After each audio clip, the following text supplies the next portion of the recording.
Okay. Here What's we good? go. I'm a real boy now. Oh Listen dear. to his lies. All right. Oh, who wants to do the recap from last time? Alright. Some Go for shit went down. So we start off with a scry on Shuli because we didn't trust that little bitch. Sorry about them. Failed to save. So they're like in the swamp, just punting their own pontoons like it's fucking Animal Crossing New Horizons. We can't really figure out where they are. And he's like, they're not in a rush, they're not hurrying, they're just vibing and going. And we're like, okay, cool. But we found out he's going like south. They're going southwest. So Kane knows like an easier path from the Moormarsh to get down to that Heartbreak River just to be able to intercept them.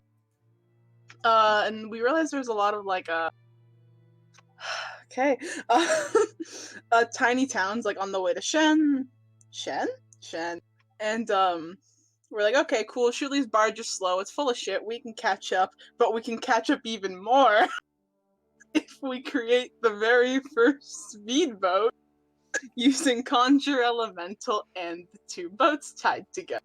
Amazing idea. We end up going 15 miles an hour, which should have killed us for the amount of upgraded technology in this place.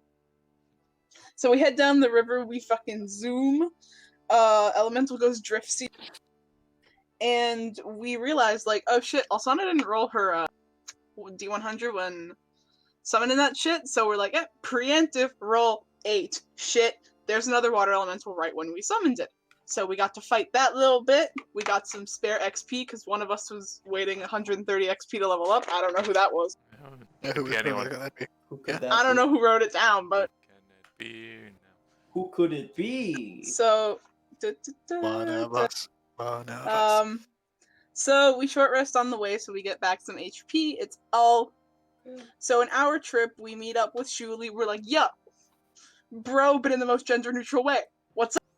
And we interrogate them a little bit. They're just genuine. They're just truthful. They don't know where that shit came from. They're just like, I've never seen that bitch in my life. And they don't remember buying or selling it. And they're just telling us the full truth. But it looks handmade. But we're like, had a purpose. Why did it have a purpose? Why did it have a purpose? So we're just like, okay, Shuli, you're fine. So we're just like, okay, bye, bro. Have fun in Shen. We have some suspicion of where the hell it could be from. Kane thinks it's like maybe Hag from the plane, someone from the Broken Hills trying to like get back at Kane, but that's a long. So Kane's plan's usually to check out the we try and just like check out the local towns. Nah, something's up. But Alsana called in Alaris. We're gonna head to Threshold to try and figure out some secrets. And Kane decides to stay a bit more south, chill out more. And he gets one of the sending stones, and the group of 3 of us have the other. And we're really going off about why that was intentional. We just went off. But we had to threshold through a tree! The weather's nicer. We find Claddy, and he's just vibing, meditating, and we ask him, just like, yo, what's this?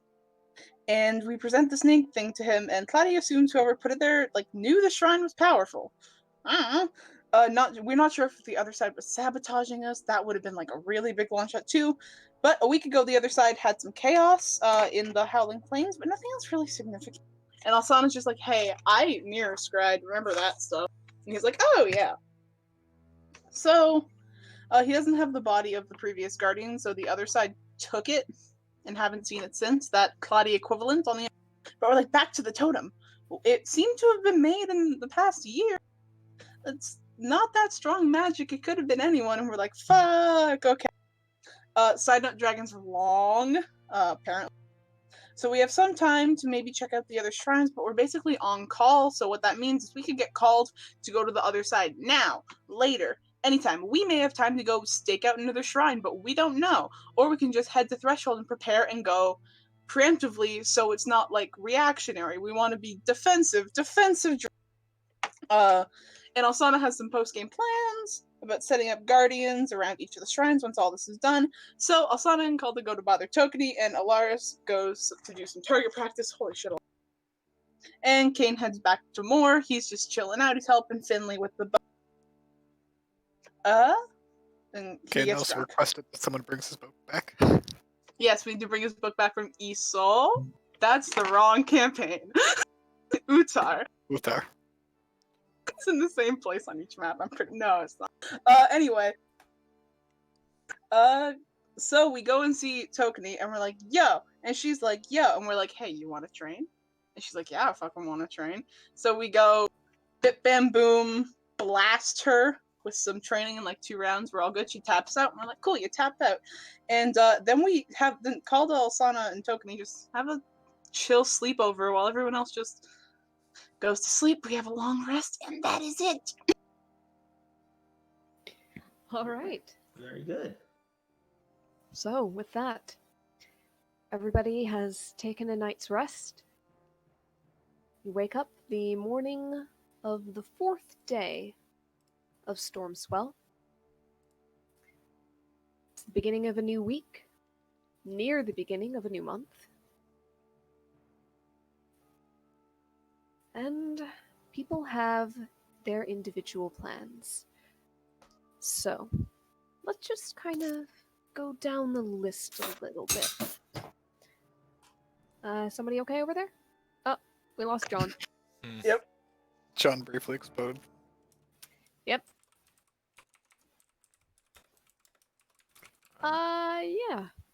If we could pick someone, give me a second. I'm just preparing all Sana spells. Yep. Mm. Let's go ahead and let's go down the Discord list in that case. So what is Calda doing first thing in the morning? Call's probably gonna get up. She's probably not the first one up. Alsana's usually up early-ish. Probably just do some stretches, morning work, get that grind going. But she's probably going to try and just get some passage to Umbarion that day and spend some of her free time there. Okay. Yep, you're able to organize a basically a ferry.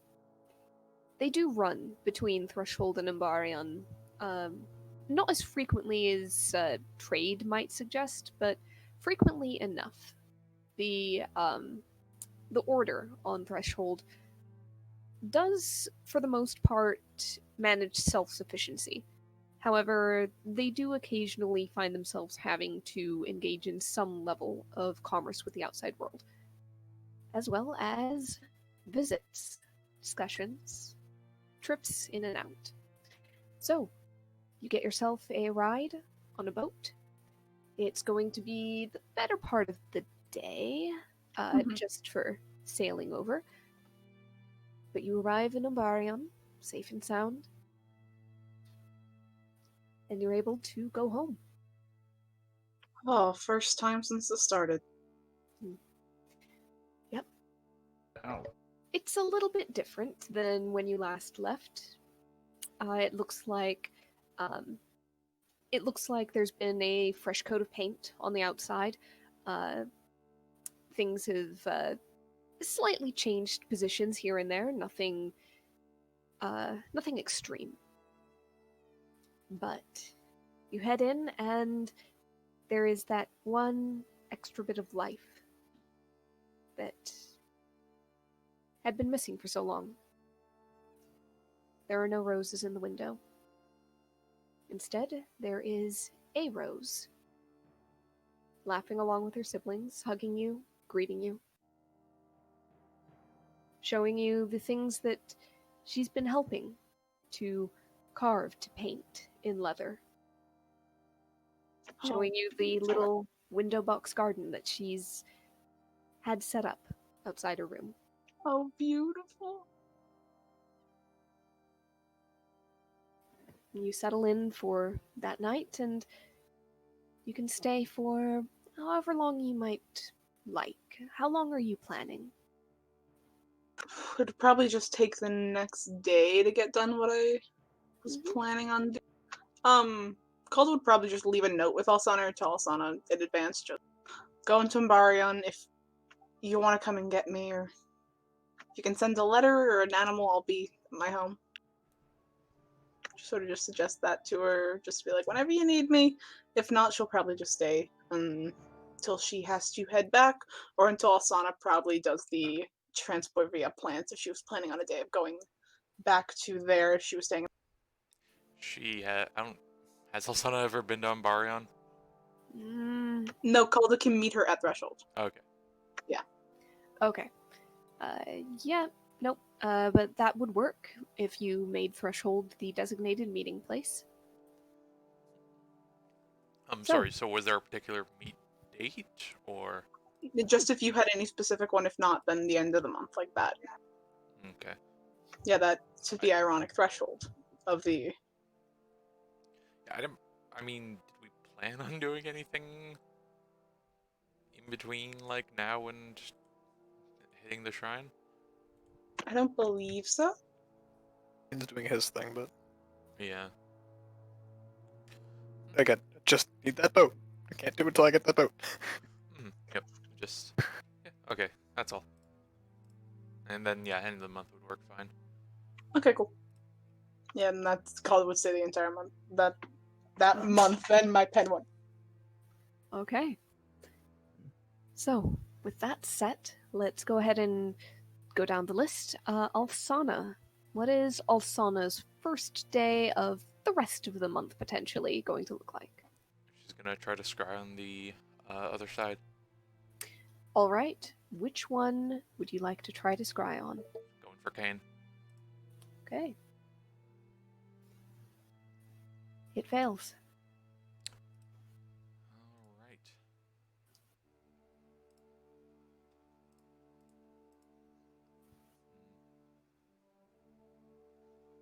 So that was the first part of the day, or at least one part of it. Is there anything else that you would like to set out, do, or attempt? You know what? Just for fun.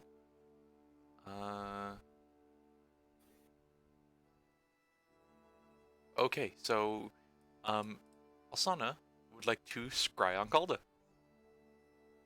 Regular Calda. Regular Calda. Okay. Calda, could you go ahead and do a wisdom saving throw Okay. with your usual paladin? Nah, line? she does it. Yeah, I'm pretty sure even with the spell save modifiers in scrying. Devin, what would that be at with familiarity? Though you don't have any physical objects of her, I think. Let's. Minus- You see 24 or something. Yeah. Yeah. Knowledge. Alright. You've met the target. You know the target well. So yeah, -5. Okay, what time and what day are you doing this? Middle of the day. Middle of Mirren Day? Yeah.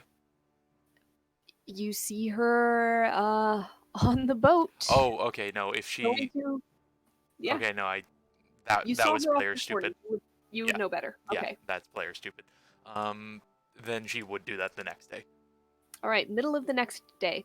Calda, Mhm. what do you think you would be doing midday on the 5th of Stormswell? The thing. All right. Yeah. So going into So- it, for the record, Alsana's looking for trees in the background.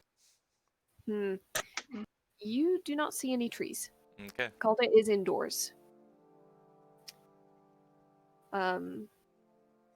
She seems to be sitting down at a table. She seems to be discussing something with her husband on one side.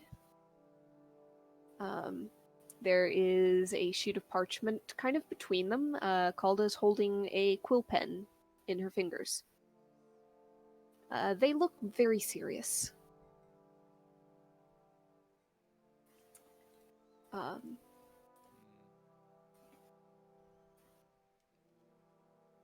Going to.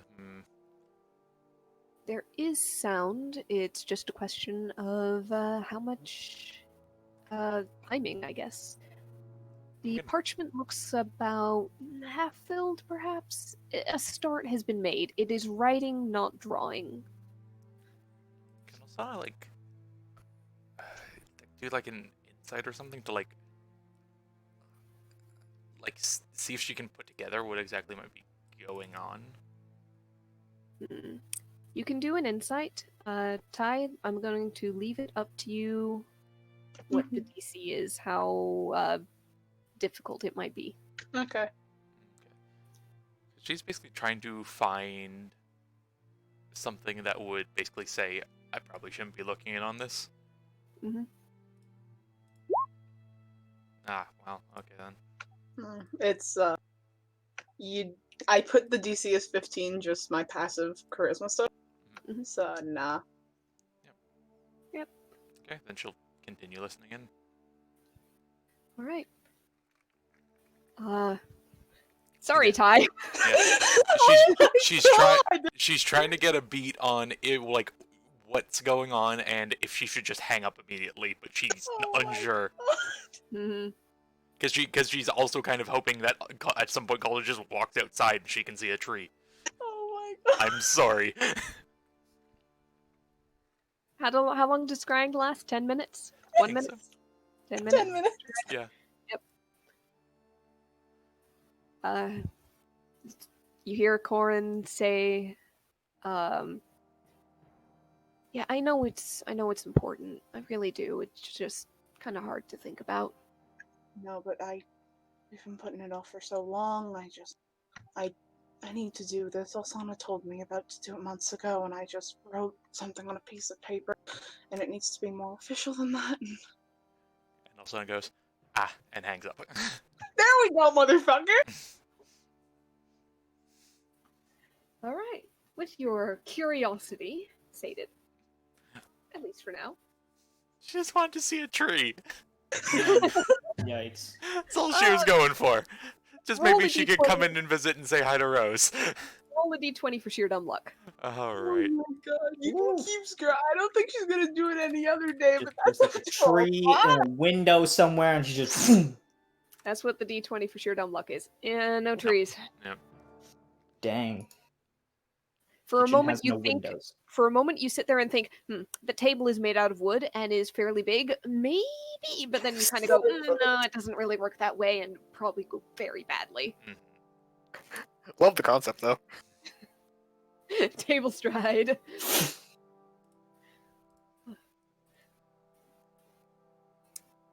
All right, so is there anything else specific Alsana would like to get up to with her time?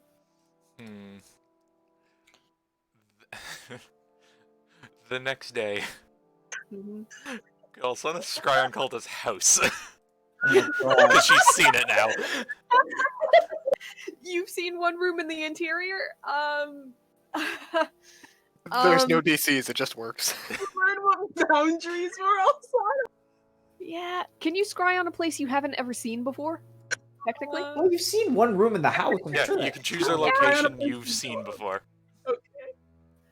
The thing is, I'm trying to figure out if there's a difference between scrying on a specific room and scrying on a building from the outside. Maybe a wisdom check? Maybe. Can you copy paste the text of the spell rather, just in case there's some tricky bit of wording that would make that clear? Or at Use a location you've seen before as the target of the spell. yeah. Okay. Still location you've seen before. Mm-hmm. 10 feet of the target. Sensor appears at that location and doesn't move. I really, really think that the way that would work is if you've seen an individual room, then your scry sensor would be in that room. Okay. You would not be able to go, I saw the kitchen, now I want to see the living room. Okay. You know what? Fine then. Instead, I'm just gonna Could scry you on say- Rose. There we go. Could you summon it Alright. in the kitchen, but just facing out the window? I'm not even gonna futz with this. She's scrying on Rose. Okay. Alright, fair enough. I'm pretty sure your DC is going to be way too high for Rose to make. A child. Maybe practically. Maybe. She might be able to make it. First, call to roll a d20. For proximity. 11. Alright, you are not currently close enough to Rose to give the +4. You might be in the vicinity, but not quite there. My kid's an ally. Yeah. So, she's got 15. You scry on Rose. And you see Rose outside of this wooden building constructed in the style that is common in Umbarion, in central Umbar, with plaster between plaster on the outside walls between almost rafter-like beams. A shingled roof, mostly in whites and browns. You see her outside, and she seems to be tending to a very small vegetable garden in a back lot. Ah. You keep the scry on her as she finishes pulling up some weeds. She heads around the side to dump them in a bin. Looks like it's meant to be taken away for compost. She heads out to the front, and you see a city street. It's not bustling, but there are a few people walking up and down. Rose kind of smiles and waves, greets a couple of people as they go by. She looks around. Roll a d20.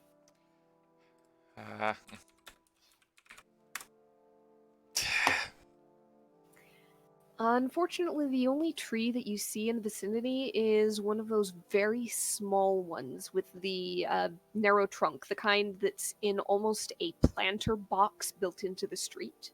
Mhm. Nowhere near large enough for tree stride, unfortunately. Transport via plans, but yes. My bad. Either way, you'd have trouble.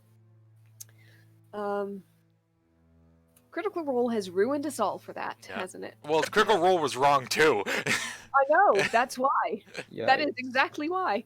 But man. you see Rose brush off her hands, head back around the side, pick up a few vegetables in a basket that were ready and ripe enough to be picked, and head inside the house. You see Calda in the kitchen, Corin just down the way in a little workshop. You barely catch a fuzzy glimpse of him out of the corner of the scry. As Rose brings the vegetables over, it's just, hey mom, I got these from the garden, and just a little domestic moment as they wash the veggies and prepare them for a salad. Slaw's at the point where she's considering sending a letter to Calda asking her to go walk into a forest at a certain time tomorrow. Calder lives in the city. Totally sounds like a plot to get someone murdered. Calder lives in the middle of a city. Alzana sighs and gives up. Wait, did Mhm. Alsana, was Rose in the backyard at one point, like the back area? Yeah, that's where little veggie plot is. Sorry? I don't know if this is a mulligan or not. I do imagine a tree being there that's like fair Okay. size. You know what? Since you imagine a fair-sized tree there, let's go with that. Alsana, you Oh, spotted your man. tree. And I'm just like, yeah, because there's like the shed on the left side, tree on the right. Little tiny porch for vibe. Okay, sounds good. Just at the last, 5 seconds of the scry spell, Alzana just, leans back, just fine, and then Rose walks out the back door and it's like, oh, there's a huge one! It's got Yep. tires swing and everything. Her Yep. back was to it the entire time. It is exactly that. The scrying spell just happened to be facing the wrong direction. The camera was going the wrong way. So, you have your tree, Alsana. Well, Uh-oh. Alzana kind of shakes the mirror, you are a difficult one. It's the next day. She's going to give a try at a scry at the other Calda. All right, how many Calda. days of scrying will this be? I'm gonna see this one only because I'm stating this one in particular only because she might go be talking to Calda in a little bit. All right. So, midweek day, the 7th, sorry. I was looking at the wrong thing. Let me go ahead and grab that. Let me go ahead and do a roll to self. Remind myself I've got that on. Now, also of note, Alsana has seen this one, right? Or no, the modifiers don't apply on this one, do they? Nope, it is just a flat DC because you're reaching across a barrier you should not be able to normally. No, right. Alrighty. Let's see. I was just about to be like, roll a 1, then I'd be like, called as a half. Mm-hmm. Yep. Roll 2. Roll a 2. She resists.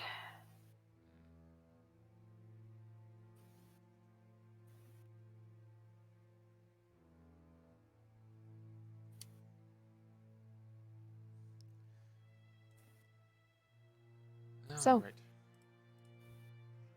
Last thing. So I was gonna just like go let Claddy Togoni or just have someone bring a note to one of them, just like heading out, be back in a little bit. Okay. And then she's going to transport via plants to Umbarion. All right. And right before she hops in the tree, she's gonna turn into her cat. Okay. So, Of course. one more luck roll, d20, just to see if anybody just happens to be watching. 13. Lucky 13 All for right. the black cat. Yep. Nobody is looking at the tree when you stroll out of it. However, Rose is once again kind of in the backyard. Looks like she's once again taking care of a few plants. Cat Alsana's gonna trot on up and give a meow. She looks around.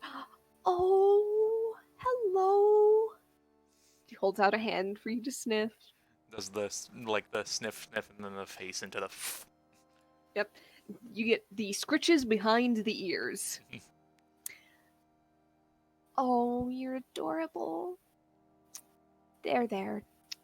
Come on. And just it goes from scritches behind the ears to the little face squishes at the cheeks and down the side of the neck, and pretty soon there's just full-on scritches down the spine, and however long you want to suffer it. How do you spell that? Calder, go ahead and roll a quick perception check. You hear a little, like, kitty baby talk from Rose in the garden. Cole's just gonna like, no, No, it can't be. No, this is just a coincidence. just like I haven't seen a cat there in months. Gonna just take her apron off, go outside. She's just in her casual clothes. Rose dear. Yep. Oh, you found a cat. Meow. Isn't she pretty? Full black cat. With green eyes. Called to make an insight check. Calder can make an I'm gonna insight set check. it at a solid like 10. Can roll an insight. Ah, damn. Don't say that. To be fair, Umbarion has its fair share of strays. Just sharp intel. Calder might just think, wait, Alsana hasn't been to Umbarion. Yeah. She's got no quick way of getting here. That's why you set up the whole thing with meeting place and threshold. She's never. Alrighty, let's bring her in. Let's get her some milk, alright? Oh, yes, please. And Rose very carefully picks up the black kitty, Cat allows. carries it aside, and starts to set the cat down on top of the table.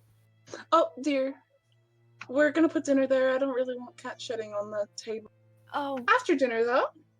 okay. Yeah, sure. She sets the cat very carefully down on the ground, gets up, stands back up, stoops back down to pet the cat once again. Mm-hmm. I'll start setting up like a little plate of milk. Yep. John, I know, but it's for thematics.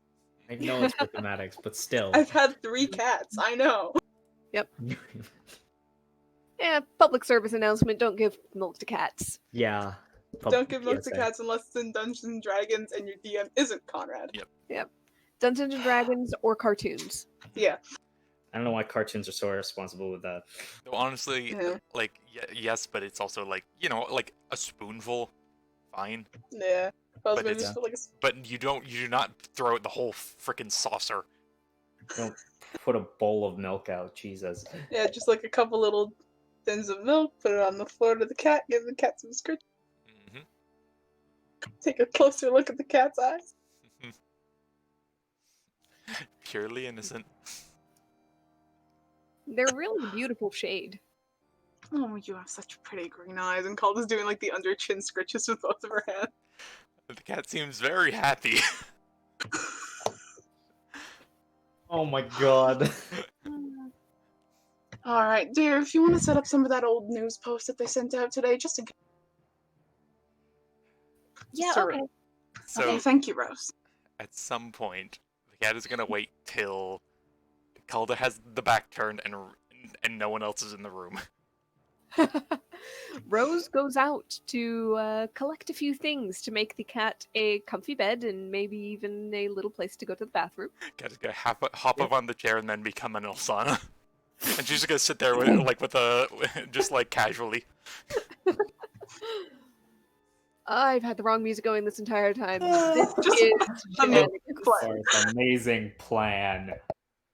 It calls for something. I don't even know. Perfect. It's terrible. All right. Calda. Thanks, I hate She it. just got back to her cooking a little bit. Yeah, her back's turned to the counter. She does like a little bit of work chopping up. Narrowly makes a salad and turns to go put it on the table. You know, I don't think we've known each other long enough. I had a fucking hunch. Yeah, but I would have thought you would have been absolutely certain. It's not the end of the month. I appreciate the compliment, though. How did you get here? You've meeting places in Threshold because you said you've never been here. She pulls out the mirror from underneath her sleeve. When did you do that? Say that again, sorry? When did you do your little magic-y stuff, dear? Today. I looked in on Rose. Calda's gonna insight because she's a little bit worried. Yep, and that one's going to be straight up a deception because while you're technically speaking the truth, you are doing so in an attempt to hide. Girls. Oh no. Yeah, there's something fishy about the way Elsana said that. Her eyes flicked slightly to one side. Your very pretty eyes. Just today?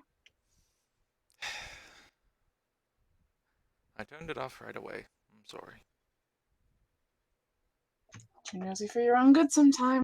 So you staying for dinner? Do I need to set up I a was plate? trying to find a tree. Okay. Though, You staying for dinner? I suppose. Really, Alright. I just wanted to be able to come here normally, and, well, it seemed like a good time. Also, am I the only one who actually cares to give more than, like, more than 24 hours notice when running off somewhere? I told you where I was going when I woke up! You left a note. You were already awake and left the room. I didn't want to go looking for you. I was catching a ferry. The reason this isn't terrible is because you're going to go see family and not running off into the plains. But it's a similar tactic. Yeah, once all those papers are signed, you know, I can... I'm joking. But... I won't dwell on it, but, I'm glad you took the advice. Thank you for giving it. Honestly, I wouldn't have taken it seriously, and after we found Rose and all that stuff, I'm taking everything a little bit more seriously. Affairs in order and all that. Mm-hmm. Does Rose come back at any point? She does. She stops short at the door, armful of like an old ratty pillow and blanket. Well, not ratty, but you can tell that it's worn and well loved. This is good. This will be fun. Oh, hi. Look at your favorite witch! Yeah, Good to see you again, dear. you too. She comes over and kind of gives you that little half side hug, but she's looking around the room for something else. I see you found my kitty. Oh, is it yours? I'm sorry. Where is she? I think she ran off not too long ago. I'm sure she'll be around sometime soon again. Cat. She was the cat. You can do that too. Keep up in your training. you know? You're no fun. Yes, I- yes, I was the cat. Oh, Look at the icon. oh. You see her go very, very pink. I am so sorry. No, you've got very gentle hands, dear. That's okay. And treating animals well is a good quality to have. Okay. Good. It's all good. So, with all that Druidic studies and stuff, you can turn into a cat too if you still want to keep up with that. That was the other reason I Really? came here, actually. I wanted to see how you were doing on your practice. Oh, I've been doing some of the exercises that Navariel told me about, and I'm working on some stuff. I haven't really gotten another spell down yet, but I've been making sure to kind of exercise the ones that I do. Good, good, good. Regard those vegetables in your garden too. Amazing. Thank you. It takes a bit of work, but at a point you can make vegetables grow very well with a bit of magic. I can make them sprout the seeds, but No, dear, yeah, it's not over time really. I Is that what you mean? I mean the very earth on the ground is extra helpful for them. Can you It's- teach me? It's something to work towards. Set your sights to the horizon. I'm not Okay. sure. I'm not sure early, but it's. I mean, I got a handle on it from a decently early on. Okay. There's also things you can say, talk to animals. Oh, I did learn that one, but I kind of was just gonna do it after you'd eaten, and I was gonna explain what the bed was and everything. But yeah, I didn't get the chance. Well, I'm sure there's plenty of other animals who do need a proper place to stay. Also, talk to some squirrels. They're actually pretty good conversation. You'd be surprised. All right. Yeah, Nebby had me practice on a chipmunk once. It was a little hard to understand him. He kind of had very full cheeks. Yes, yeah. You want to go with squirrels? They're usually they're like they're like little militias, and it's great. But they usually don't have the mouths full as much. Watch out for the alley rats, dear. Those. Apparently, I've heard some things from them. Oh, I learned some interesting words in Druidic from them, actually. Yep, that's exactly what I mean. All in due time. Interesting, like they're really difficult in meaning. Swear words, dear. Oh, the other kind of interesting. Right, you were with Faye for a few years. Yeah. I mean, they tended to kind of swear by like bark and sap, things like that. So I guess I technically know a few swear words in Sylvan, but they don't really translate like swear words in common. It'll be good in schooling. I don't think a lot of those kids know Sylvan. Mm-mm. You can get away with it better than Osborne did. Did Osborne get in trouble? Oh dear, so many times. You hear down the hallway, "That's not important!" Ah, you. I haven't properly met the rest of them. We had the little bit, but didn't have quite the time on the road like I did with this one. Fair. I can talk over dinner, of course. Corin's manning the store. I think Tierna's there, being our cute little salesperson as well. Really helps with sales, honestly.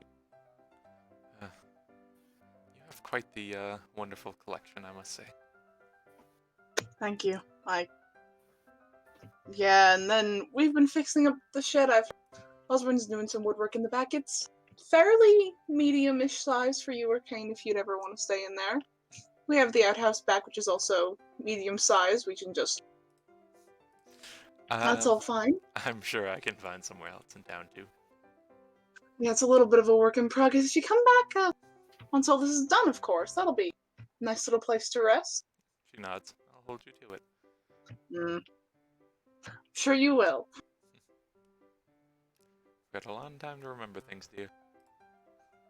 Yeah. Is there any help or anything you need around here? Well, I'm Probably here. just you're a better cook than I. Oh, well. I would never oust the head of the house, but if you need some help, and she will help chop carrots and things. Yeah, just a wee bit. All right. So, you can stay in Umbarian with the friends for a few days if you'd like, for however long. Just she'll do a couple days. Okay. The one other day she's there, she's gonna give one more try on Kalta, the other Kalta. All right. Let me go ahead and open that back up. I shouldn't have closed it, really. So, let's see. Let me go ahead and grab that. It's freaking music. It's She was a great. bit. The spell does not pull through. At some point, Althana might just find Kalta and just like, you know, your other half is annoyingly stubborn. Well, I'm pretty good at that wisdomy stuff too. You just know me better. I mean, I got you first try, but Oh, yeah. But I let my guard down. You know, I'm not even wearing the armor. We just go with the flow. and I don't- it's weird not hearing you clank around the corner. Yeah, it makes me a little bit lighter on my feet. Can be a little more sneaky. She just kind of like turns the mirror in her hands. If I get an update, I will let you know, though. It's appreciated. And if you want to come for food too, we like having some extra people around. Makes every day a bit more new. And if you need some leathers, I think Corn will give you a nice deal.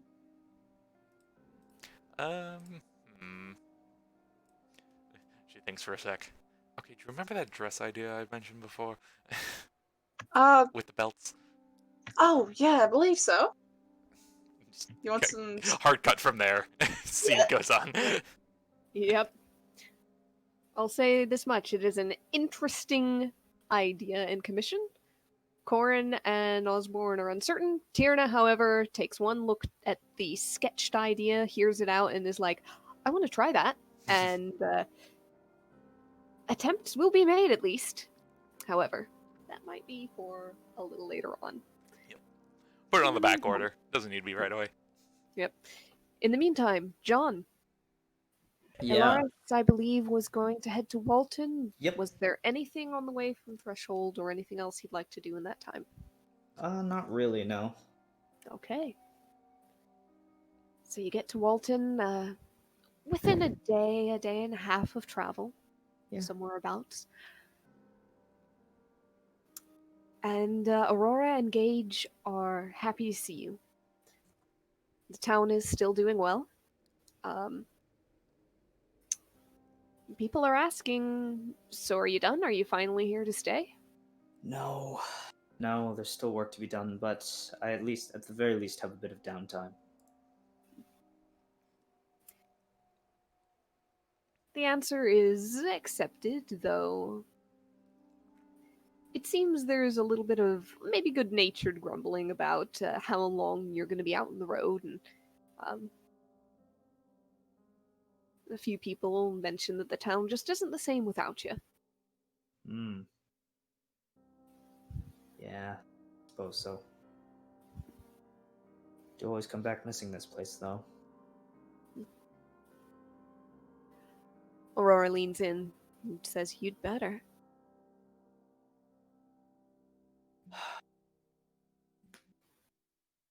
Both come back and miss us when you're gone. Of course. Now come on. I think Gage wants to show you his practice shooting. I made him a target range just outside of town. Yeah. Oh, wow. It's a little bit behind the house. Let's go. Gage shows you his... the crossbow he has is more a toy than a tool at this point, but it winds up. It'll fire a blunted bolt, and it strikes into a painted bale of hay. Yeah, that's about right. Mhm. I wouldn't want to give him an actual crossbow. Please don't give my son a real weapon. Not yet. It would be an important lesson. God damn it. But it's almost surprising. You've only been gone about a month, but you could swear Gage has grown. his limbs are getting just a little more spindly. Noodle boy. hmm he seems to be very much approaching that adolescent period of life. It's a reminder of how time is moving on. Yeah. Things are You're changing. getting big, aren't you? Yeah. First growth spurt? Mm. One day I'm gonna be taller than you. I don't doubt it. Then I'm gonna go out on adventures. You've got my genes and your mother's determination. Mm-hmm. And I'm gonna go fight dragons like you, and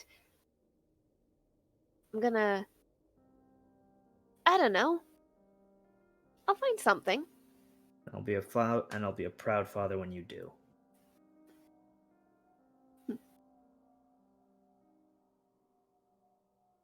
Now, let's see how you've been getting along. And he points towards the target range. Alright. And just for the fun of it, let's roll 3d20, just flat out. One definitely goes wide. The other two thud into respectable rings. He's not shooting bullseyes yet. You'll get there. And he'll like give tips on how to steady his aim and everything. Get this Yep. kid the archery fighting style. Yeah. Yep. You kind of walk him through what it means when he manages to pull high, what it means, how to correct it, how to adjust for the Yeah. little bit of wind that comes up at one point during the practice session a bit later on. Feel the wind, take a bead, take a breath, don't rush. All of those usual lessons. At one point it's, but Dad, you shoot fast. I've learned how to shoot fast. Well, I want to shoot That takes- fast. That takes a very long time, son. Hmm.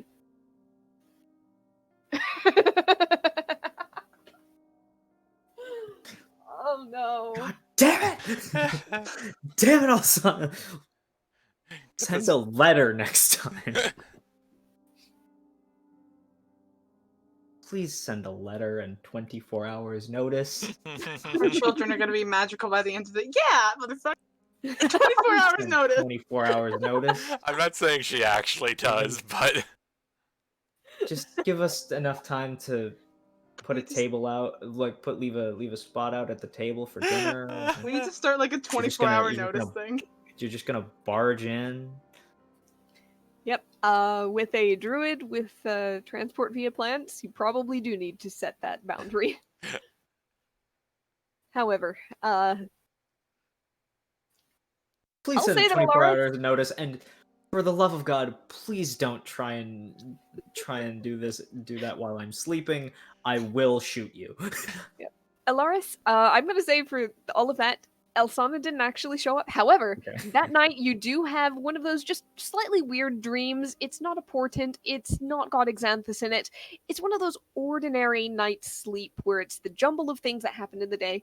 Only in the dream, as you're teaching Gage how to shoot, Alsana kicks down the nearest tree. yeah, walks out, like the bark of the door flings open like an actual the bark of the tree flings open like an actual door. The hell? And as you're trying to convince Alsana that this is not cool, suddenly Kane is there with just armfuls of very sharp steel weapons, swords, daggers, halberds. You're pretty sure you see a lance in there, and inviting Gage to go. Don't give my wrestle- son sharp objects, you. Yep, inviting Gage to go wrestle like snakes and alligators in the river for some reason. No, what? There are no snakes and oh my god! And he And- shoots an alligator that's in the river. Yep. And then Calda comes in and goes, "Hey!" You're not giving my son a great sword? Oh my god, you're all You wake terrible influences on my child. Yep, you wake up the next morning, rested, but still feeling that lingering sense of mild confusion, realization that it was just a dream, and just a little bit of annoyance at your friends. A good 1% of like exhausted exasperation. Just Yeah, I just lay up and I just like lay. No, like I imagine I wake up in a cold sweat at the point where it's like, hey, where like Calder comes in with a great sword, like, ah! A glowing, like, white greatsword. Got 3 of them. Kid's not great sword. Or it's just like, what's wrong, dear? And then Lars is like, my friends are weird. Weird. Please, if any of my friends come into town, don't let them be bad influences on our son. Do I He's, need like, to keep an rubbing eye his- on them? Yes, you get to keep an eye on them. You have full authority on that. Then I will do so. Just please, if Kane ever introduces our son to any sharp objects, you can kick him in the groin as hard as you can. I'm just gonna teach him how to skin a squirrel. It's not that bad. Again, any sharp objects. All right, noted. Any sharp objects around Gage, and I'll make sure he knows exactly what might happen with them. Oh, I love you. He's just gonna go back to sleep. You go back to sleep, just kind of wrapped up in a Like rubber curl guard. into Aurora a bit. She's kind of stroking your hair in order to soothe you a little. Just as you're drifting off, you feel a little pat, and you think you hear a there. He just sort of gives it. Oh, thank you. All right. So, you are passing your days in Walton. Teaching Gage what he needs to know. Potentially heading into Soren Wood on various excursions. Helping out around the house, helping out around town. Yeah. All right. So. Yeah, that's about it. I was gonna say, like, do any of you fuckers want to barge in now? Is that what's gonna happen? Just I'd like to scroll Lars dramatic now. irony. Just dramatic irony. We'll see. I'm Although, kind of doing this piecemeal and seeing if I can get all of you guys on the same day at some point. one other thing else I would like to get up to. Just like to scry Uthamar, White Hollow. All right, Uthamar. The White- half-elf, scribe from the library. Ah, yes. Yep, I did not pull out all of my old little post-it notes, and he's on one of those. So let me go ahead and remind myself real quick. All of those have sunk to the bottom. All right, there we go. Your notes. For all that I tried to be prepared for this session, clearly I did not quite. Preparation survives first contact with Elsana. Actually, no, I take that back. First contact with Elsana. Yep. All right. So, Uthamar. Yep, he had a little bit of interest, and he was heading out. Potentially. Last she checked in, Soren he had left, right? Mm-hmm. He had. So, allow me to real quick. What's the modifier on his roll? She's met him. Mm-hmm. I wouldn't say familiarity, but you definitely know him. Yeah, so it'd be a +0. And yeah, she doesn't have a likeness or picture. Alright, but it's still a DC 18. Yes. Okay. That's just flat out. Hi. No. Oh. At that exact moment, he's like, wonder what that weird witch lady's up to. Yeah, at that exact moment that your scry pulls in, you have the fleeting thought that, oh, this went much faster and easier than usual. And then you see him sitting inside a familiar area. He's inside of the conservatorium in Verivale. He has stacks of books around him. He is nose deep in another one, a tome that looks almost as big as he is, halfling that he is. He's a halfling? I believe so. I Let think me he's a double. half That was a elf. 1. Oh, my bad. Half No, no. he's elf. a, he's a, Okay, because I'm like, that was a 1. Yep. Nope. You talked to a different halfling that was not interested in moving. My bad. That's why I mixed that it up. was Half Portia. Yes. Half elf. It's still an enormous book. Mhm. It looks very Half old. as big as him. Yeah, half as big as him. His hair is rumpled. He looks Yeah, comparatively, how does he look from like last she saw him? very engrossed in his studies. Last you saw him in the library at Soren working as a scribe, he was relatively put together. He had nice clothes on. Well, nice. They were well presented. They were pressed. They were neat. They had all their proper layers. His hair was combed and neat. Uthamar, right now in the library of Veravale, looks like he just finished pulling an all-nighter, took a 2-hour nap, and came back to hit the books again. His hair is standing on end, like on half his head. His eyes have little shadows underneath them. His sleeves are rolled up. His collar is basically undone. The little bow tie that he usually wears is just a couple of straps hanging down underneath the collar. So I was thinking like, oh, The it's a- vest, the vest is removed and kind of thrown over the back of the chair, as is the jacket.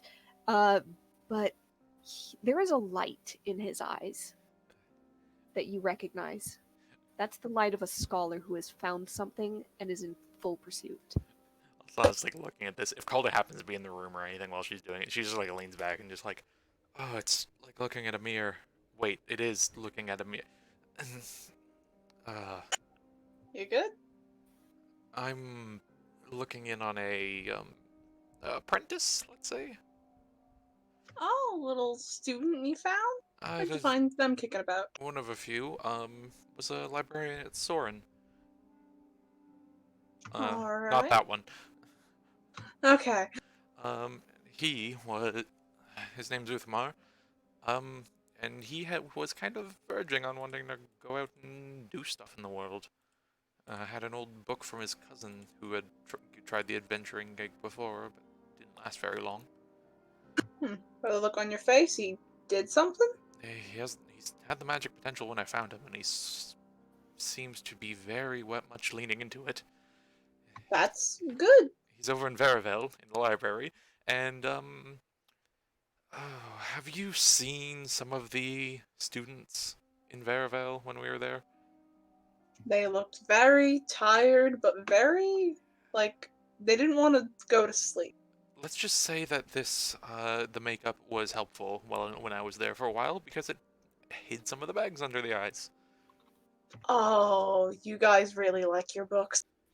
It's when you're presented with so much information, it feels like you need to make every second count.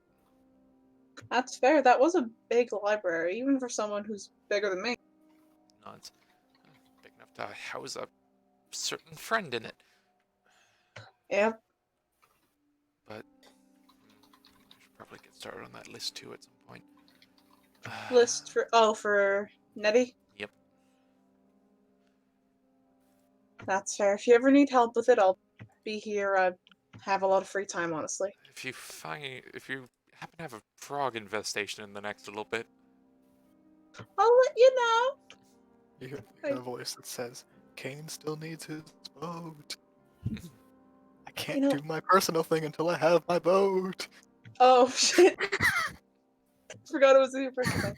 You know, As- maybe Alaris will now probably get about- around to that. He'll probably he'll probably like run over like, oh shit, right, the boat. Give me I'm a going sec. to say it's the 8th day of the month before anybody remembers. God damn it. Nicole's gonna like wake up just on and she's like, oh, hey, didn't Kane need his boat? Maybe we should just take a few days and bring it down to him and then come back. maybe. Or could just find- hire someone to do it. It's fine. I just need the goddamn boat. I don't know if we Actually, there's something that might have happened before then. So, can we get over to Kane? Sure. Basically, just Alsana is going to spend the evening with the friends, thank them very much and would like to jump over to Verivel. All right. Yep. Hey, you can come back to it. It's okay. Yep. Back in Moor. Kane, you're waiting for the boat. You've got one sending stone, they've got another. So technically, you probably could have gotten a hold of one of them before that point, which is part of why we're backing up just a little bit. Okay. So that first day, the 4th, is there anything in particular you would like to do that day? You- He's gonna spend it just out hunting snakes again. Okay. Unless, Um, like, he hears any reason. Like, you're not gonna go too far, just enough to make sure there's nothing around. Like a patrol. Fair enough. So yeah, you can range out and make sure there's no snakes or potentially other creatures encroaching on the village's territory. Very occasionally, you guys have had some trouble with some alligators, but Kane still has one of their teeth on his necklace at all times. you're able to pass the day taking care of that. Oh shit, I just realized what the thing is probably gonna be. Oh no. The not next day is much more of the same. You haven't heard from your friends. Tulloch might ask you if you're ready to start paying off those days of fishing you owe him for borrowing his boat. He'll sigh and just be like, I'll do one today, yeah. Just nothing too far out. I still want to keep an eye out, especially if both of us are going to be gone. Yeah, all right. He takes you out. You guys spend the day stocking up for the village. Spend most of the evening stretching the fish out on racks and salting them to dry. And then late in the evening, you hear a commotion at the north end of the village. He like furrows his eyebrows for a second and goes, oh no. Yep, Oh, no. Marlon comes running.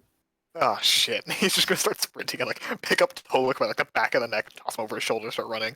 No, I'm not needed! And Marlon's going, we need Sylvia! Ah, gross. He'll put down Toluk, run into there, not even ask questions, grab Sylvia by the knees, lift her, and start running. You hooligan! You monster! You put me down! I'm being helpful! God damn it! She is whacking your backside with her staff the entire way. He Rubbing is so around your like calves and filled with knees. adrenaline right now. He doesn't even notice. You run him over to the house of Gilligan, and you hear Harry inside, kind of. She's not crying out. She's not screaming. There's no active labor, but there is a definite. Mina meets you at the door with Sylvia and says, "Oh, good, you've got her." Right. Where do you need her? Can I help at all? I haven't been here for Nope. one of these yet. Put her down. You stay out. This is for us. Cool. Should I go bring the boys out fishing? Yeah, keep him out from underfoot. Okay, cool. Marlon's going, I'm not going anywhere. Yeah, I know. You can pace outside if you must, or you can go fish and take your mind off of it. You know how long this takes. And you see this torn look on his face. Kind of just put like hand on the shoulder, just like, we've been catching some really good non-bottom feeders lately. You hear Harry inside. Just take Mac and Katrin. You Yeah, take care of them. I felt that one. Ah! You hear Okay. them starting to coach her and breathing into her snap. I know, I've done this twice! Okay, and it's gonna grab like the two young ones and just go like, hi, I'm gonna go teach you how to fish better today with my cool tools that I got from another country. You guys ever heard of a harpoon before? And like take the kids out with Yep. After a moment of hesitation, Marlon kind of scoots along with you. Tulloch's there. And it's just the guys and the kids. Yep, he kind of like nods and like they're assembling for like a big battle and goes, alright boys, today we accept the fact that we cannot be helpful in this fight, so instead, we bring back rewards and we cook them a good dinner for when they're done. Of I'm note, not gonna lie Mac, to you, it's Mac- you're gonna be anxious. Mac is like 3 years old.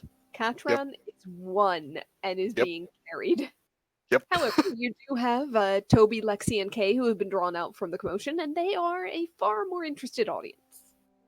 And he's gonna head to Finley and go like, "I'm taking all of your boats. If you wish to come with me, you may, but you're a grouchy little man, so I will not force you." Like hell, you're taking all my boats. And then he looks at the kids, like, and you hear Mac kind of pull his thumb out of his mouth. Ha!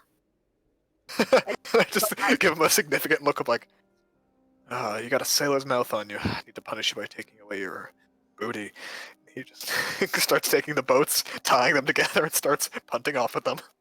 There's giggling from Mac, and also, to be fair, from Kay, as she seems to be encouraging him.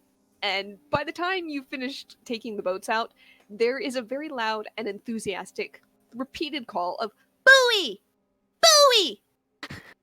Yes, a buoy is where you keep the boats. I think. I'm not good for the whole oceanic sailing.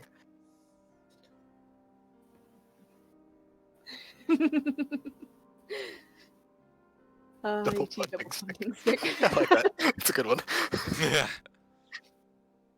And Kane is going to basically just keep them on a little fishing trip.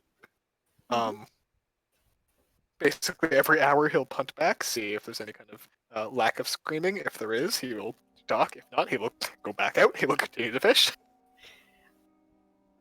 It takes a long time, and frankly, it's well into night. You've got a pile of sleeping or else grumpy on the verge of sleep children in the boats.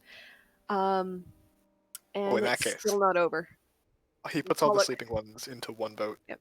He's gonna take like the grumpy one and sit him in his lap and like lean back on the boat so he's holding tightly and just like, all right, now I know you're not used to seeing them because it's usually so misty around here. But see those stars, and just like try to like teach him about the stars. Mm-hmm. All right. Somewhere around midnight, you hear Minna shouting, "Get Cuthbert!" Yep, he will punt all the way back in.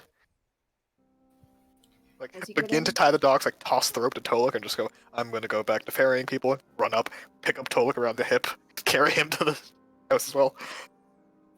Did you mean Cuthbert? Sorry, yes. Cuthbert. All right. You meet them halfway between. Basically, Navia got sent to get Cuthbert. You meet the both of them halfway back to the house. You deliver the healer, and you see Mina at the door. She's not the one giving birth, but she herself is sweaty, disheveled, and there is some blood on her hands. And she looks at you and barks, Where's that mage sister of yours? Another country. Hold on. You just like, Damn it! It's all gone bad. hold on, and he pulls out a potion of greater healing. Just give her this. She looks at it. It's not a cut. It's not a wound. Shit. It's alright. going backwards.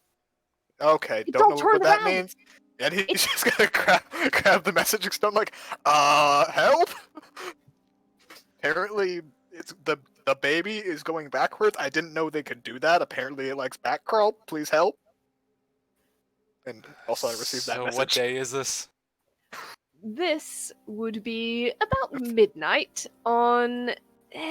Technically, it's right between the 5th and the 6th.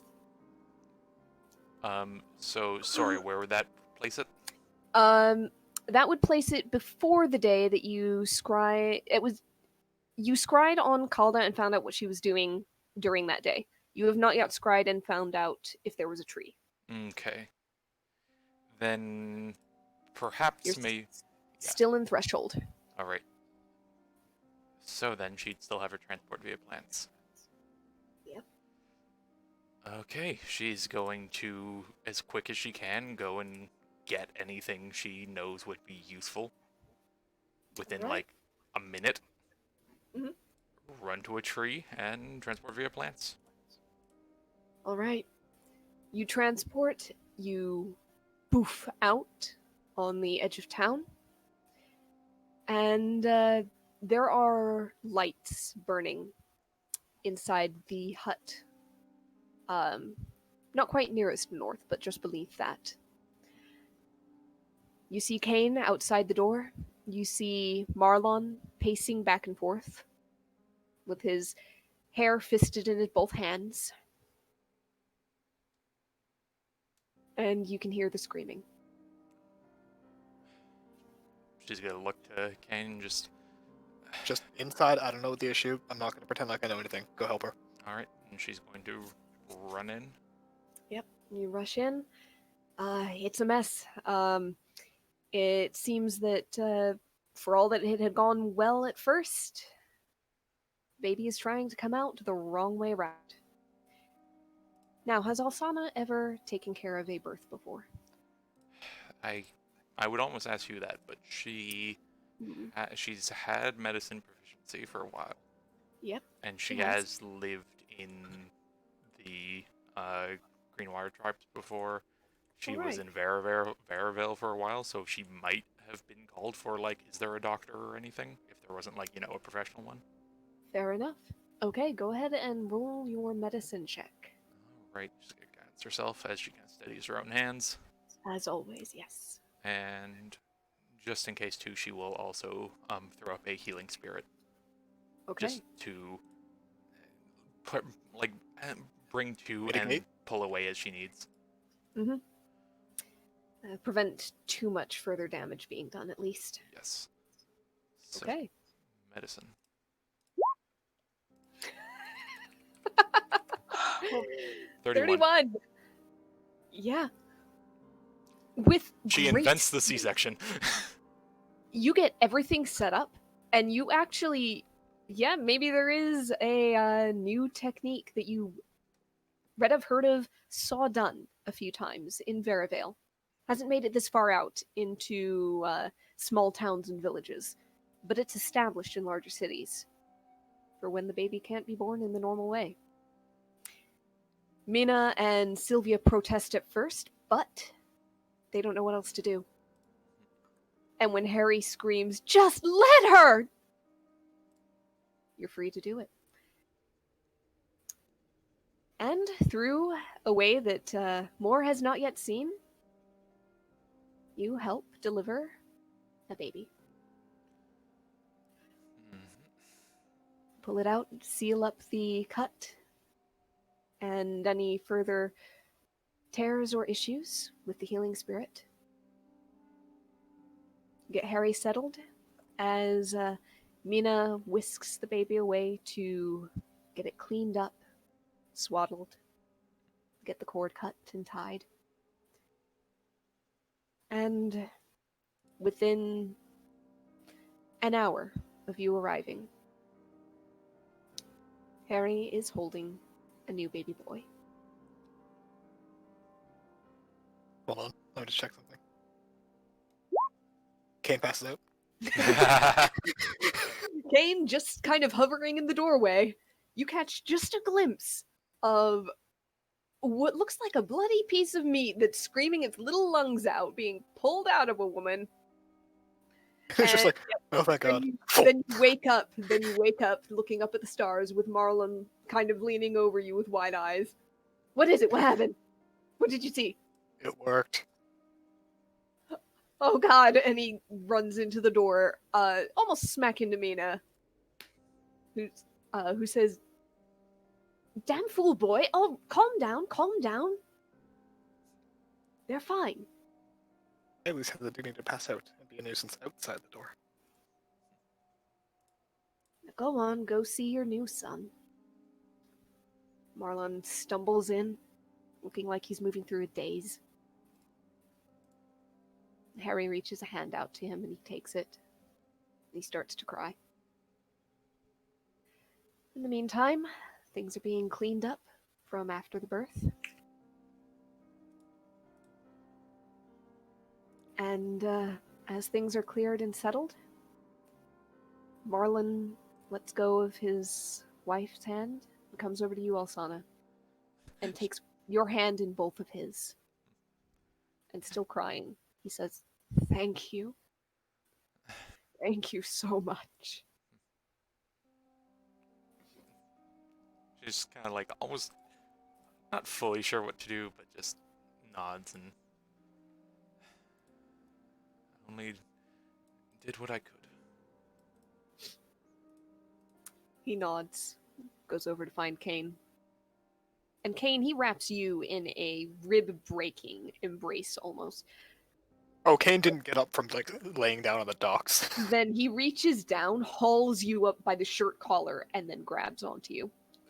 Whatever magic thing you did with that I rock that have got her no here. fucking clue. That makes two of us. Thumps you hard on the back a couple times. I just thump him back. It's like, I'll take care of. Don't want to bring the rest of your kids. I think they're all asleep by now. I can I take you know, on the boat just- for tonight if you'd like. Let him rest. Tulloch's got him. Okay, I'm gonna go sleep on the boat next to them in case something happens. All right. Yep. I'll be in here. Kane just nods. He's going to get up, almost walk off the wrong end of the dock, turn around, walk over to the boat, nod to Tolok, go down to the boat next to where all the kids are asleep, and just pass out. All right. Alzan's just going to do some, like, afterwards, just check-ins with the mother, with the baby. No other problems. Making sure no other problems crop up from the non-standard.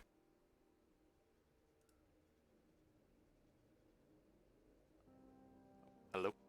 All right. Yep. Hey. You're able to take care of everything and probably spend the night in more unexpectedly, Yep. and what remains of it. Out of curiosity, with the 31, is there even gonna be a scar on her? You know what? With the 31 and magical healing, no. Alright. No scar. You managed to stop up any further bleeding that there might have been from the very nearly botched birth, and you were even able to give the baby a real clean bill of health despite the trauma of the situation. Good, good, good. She'll just do a little, in whatever little prayers and stuff she has for the kid.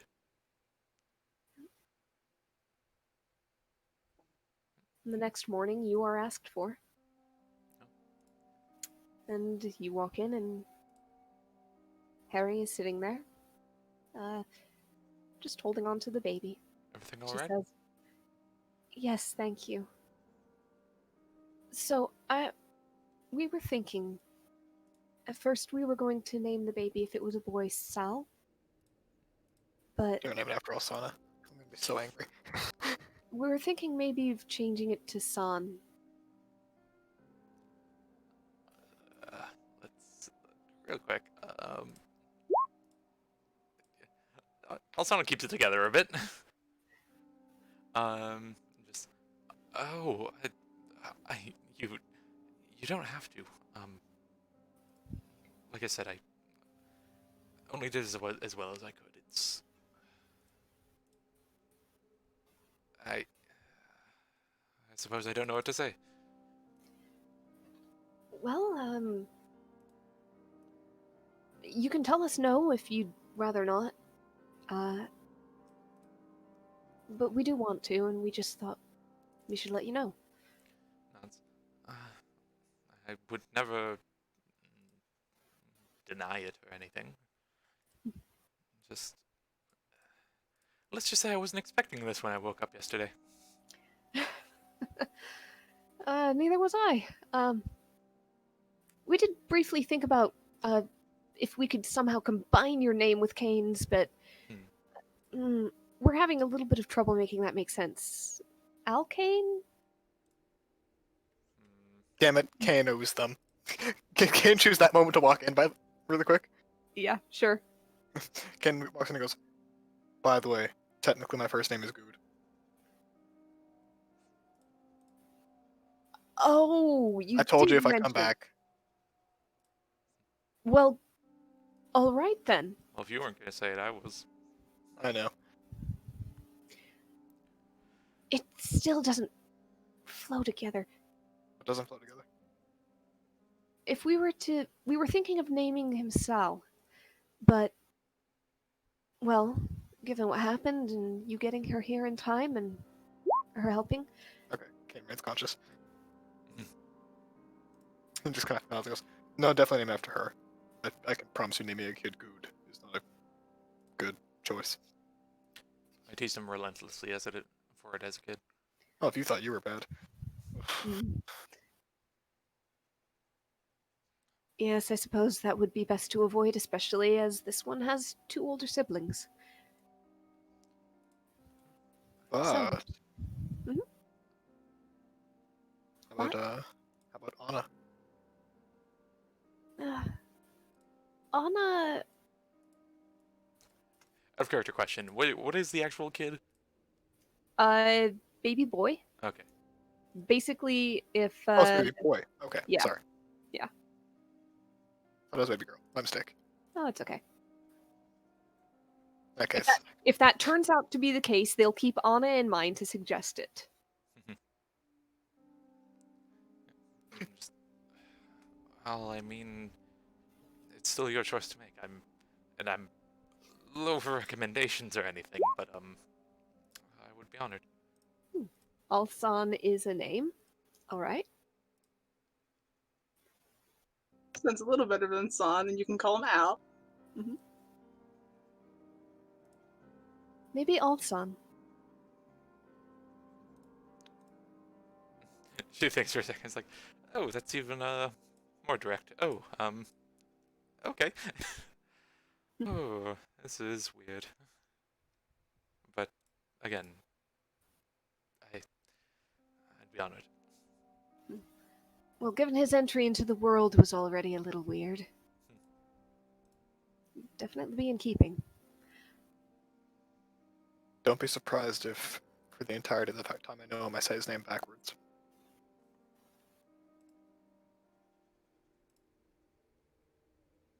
Just call the kid Al if you want to get it out of your head. Well, if you really want to mix names, you could do Amon. It's like Alsan, but mixed with my last name, Harmon. That's technically mine too, or it was. It's messy. I took my mother's name later. Technically, Harmon was not Roy's name, so Oh, was that it? one's never yours. Am Yeah. I mixing it up? Yep. All right. King got this from his mother. Kirkland. Kirkland. Yep. But we are not tying. Yeah, it we're to not. that. Yeah, no, fuck. We're not using that name. Fuck that. So it's reasonable that you forgot. So. Yep. I think Amon is the closest way we could combine the two names. I mean, How about this? Name it after Elsana, but I get to be the godfather. Marlon looks at you, looks at Harry, and Harry nods. Yeah. Oh no! fine, but I get a great witchy godmother. You literally got to claim the third born. Fine. I'll leave it at that. Though, if your kid does develop a taste for magic, just get in contact. We'll find a way. After everything you've done, you're welcome here anytime. Oh, don't tell her that. It's like inviting a vampire over your threshold. That goes for the other ones too. If any of them start waving their fingers and sparkles happen, just let me know. Alright, Lady Sparkles. I can let them get a handle on it and learn to not freeze their siblings' underwear solid. That was the most fun you ever had with magic. Don't pretend like you ever sparkled. Sort freezes Kane's underwear. He shrugs. Nice and cooling at this point. It's fucking hot in the marsh. Nice and cooling right now, but give it 10 minutes and you've got soggy underwear. Again, they live in a marsh. Still, He's a fisherman who lives in a marsh. He's very rarely dry. it's called swamp ass for a reason. It's not the reason, but like, fair enough. Anyways, just well, yes, if you're, I'm trying to get this sentence going in my head. If you would like to name your child, similar to me, then I suppose so. Then it's settled. Welcome to the world, little Alson. So I don't like walk over and kind of go see the kid. It is a small, wrinkly, red little face. It's smoothed out a little bit since last night, but Stretch the crying it's still muscles. it's still kind of got that newborn look to it, with the weird shape of the head, Yeah. and Does it have screwed up the new face. baby smell? Kind of does have the new baby smell. It's got the thinnest fuzz of what looks like dark hair on top of his head. Possibly it'll come in brown, kind of like Harry and Marlon's. Maybe a shade in between theirs. Marlon's is darker than Harry's. Too early to tell for sure. It's like a weird, cute sleeping raisin.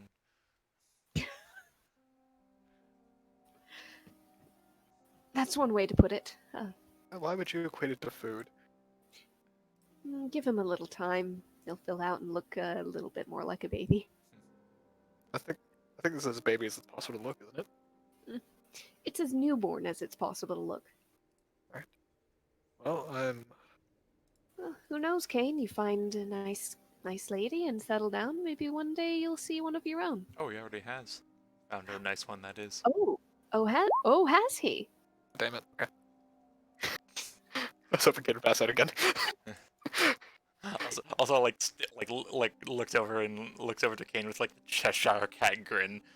He just shrugs like, I mean, yeah, it's weird having a girlfriend for the first time, but She's a adorable little librarian. Not much Surprised, call for books in the marsh, Marlon observes. Kane just like swallows and nods and just surprised to look. I guess Tolok's too drunk to remember me talking about it. Oh well. Marlon was not the one you were drinking with. It was Tolok. Sorry, I thought I said Tolok, sorry. Oh, sorry. Okay. No. It's Marlon. Wait, it's Marlon or Tolok? You drank with Tolok. You told Tolok about it. Right now, you're Okay. talking to Marlon. Yeah, that's what I said. I'm surprised Tolok didn't talk to them about it. I'm sorry, I missed that entirely.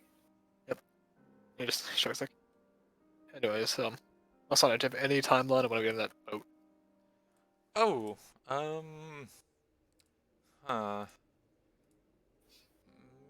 maybe. I'll get word. I think I could get word to Alaris. Just whatever's fastest, because I can't go down that river again and try to come back up on that one without that thing.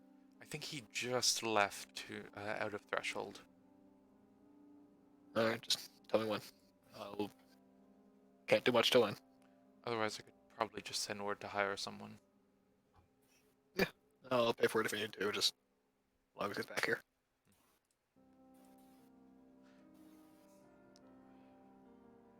I mean, alternatively, I could bring you over to that general region, and you could go get it if you'd want. Up to you, though. Don't want to make you waste a spell if you're not going that way. I might be, anyways. Then I'll pitch along if you're going there then. But, hold on, I'm gonna try to recruit someone to help me out. Just give me a second. He walks over to Finley's shop and just goes, "Hey, favor." Another one? Yes. When are you going to start paying them off? Whenever you give me something to pay it off with. You keep saying I owe you favors and never ask me to do anything. Yeah, I've seen you carve stuff. I don't trust you with a chisel around my boats. Don't bitch about it. Anyways, I need to bring my boat back down from Utar, and I could do it alone, but I think it'd be safest if I had another pair of hands with me. You want to go for a trip? It'll only take you about a day or two. Friggin' just got a nephew in this world, and you want me to go on a trip? Yes. Isn't that Fine. what you do? You go on a fishing trip? Fine. Thank you. Gods know I'll be saddled with the other snot-nosed brats if I stick around. Well, I could bring them along too. That'd be fun. Yeah, I absolutely. would recommend against it. I don't trust all of them to get through the tree on time. Fair enough. Yeah, I guess you wouldn't want to leave. Yeah, be messy. Anyways, I also meant to look in on something, and in an attempt to realign the timelines, Alsana would then maybe try to scry on Rose. And Alright. go back to that. Yep. And then would maybe... And then would then transport from Moore with Kane and, Marlin? Finley. Finley. Fucking It's okay. fish pun number 7. And He was the OG. He's old. and pop out at Threshold. And so then her getting to Umbarion might be the next day, and we can just move it down one day. I was Yep. gonna have you just sit on the boat with Kane. He just dropped you off. Well, that would take longer, probably. It's 24 miles on a boat is 6 hours, I think, with the boat that I have. Honestly, if she wants to go from Threshold to Umbarion, let's go ahead and keep the cat walking out of the tree thing. Yeah, Fair it's to try to keep things as straight as possible. All right.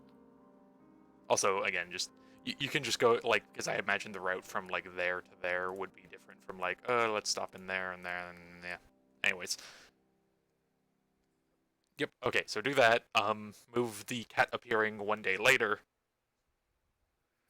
Match up, and then she checks in Veravale. And then she would go to Veravale after those 2 days, so it might be one day after. I don't know if that Alright. would change anything. So it would likely be last time I left you off on the 8th, then it would leave you off on the 9th. The 11th, perhaps? Alright. Alright, but for now, Kane, after a couple of days of easygoing sailing, let's say, you take your time. You get back to Moore, drop Finley off, and you have your boat. I'd all of What a would you sudden like? make sure they're okay. Just make sure they're okay. Mhm. Good to go. And then he's gonna head to the Broken Hills to look for the Orc tribe, or any Orc tribe. Alright. So, go ahead and once you get to the hills, roll survival with advantage. Because you know their usual haunts, you know their usual routes. You know where they like to be this time of year. Essentially.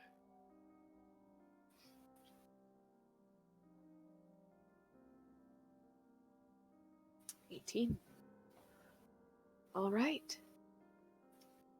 It takes you a few days of walking through the hills. But eventually, you crest the rise and you look down and see the various ramshackle tents of the Kuruk Orc tribe, the people of the hills. Tribe that you lived with once for a short while. It's morning. There is some activity, but it's not bustling yet.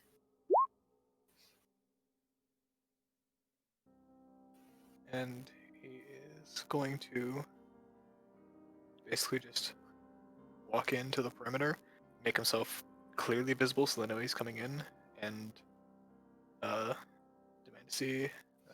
I'm gonna try to pronounce this right. Dugiz? Dugis. Okay, I was about to say it right. Okay, I was close. All right. I was gonna do Daigwiz. Is Dugiz. Daigwiz more accurate for what you want? No, Doogies is easier to say, so I'll say it like that. Okay, Dugiz.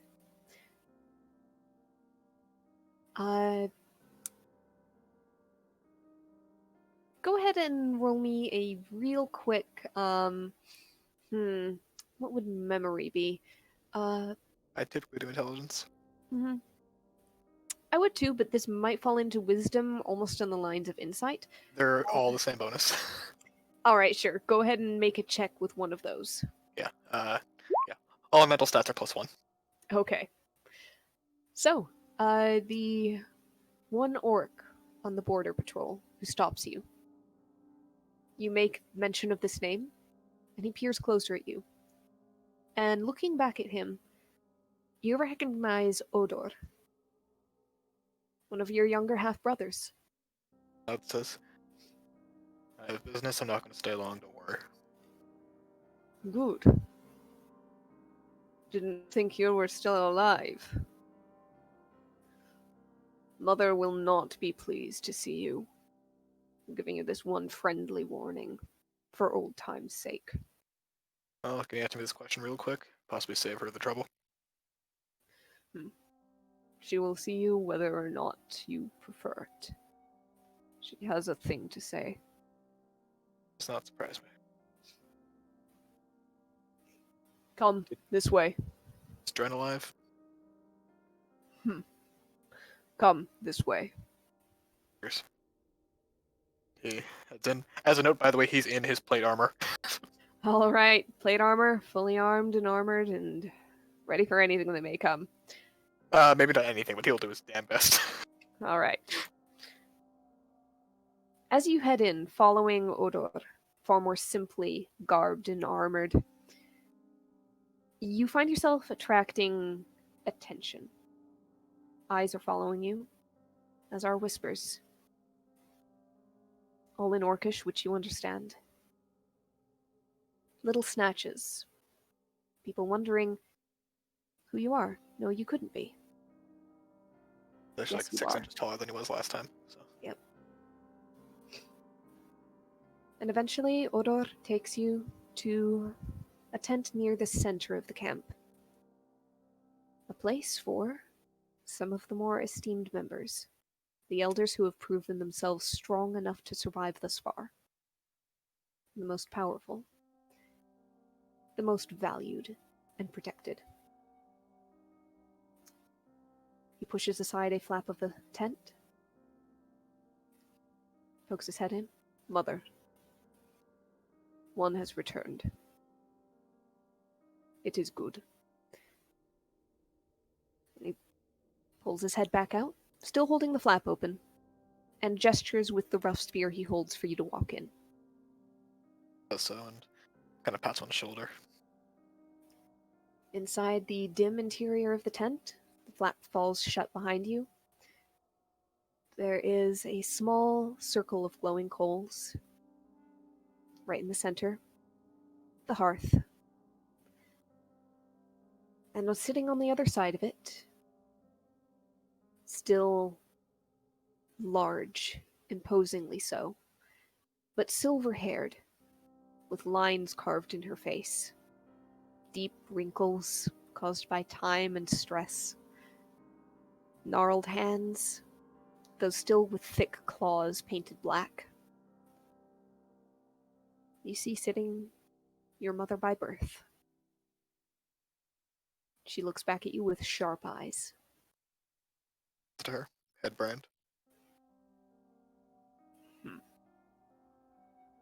So, you return. Sit. Not for long, but yes, he will sit.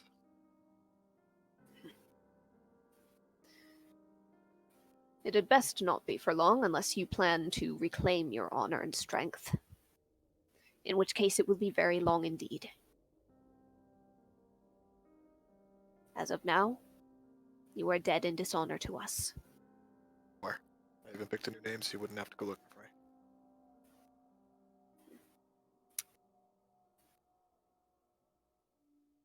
You are to be given one chance, if you should take it.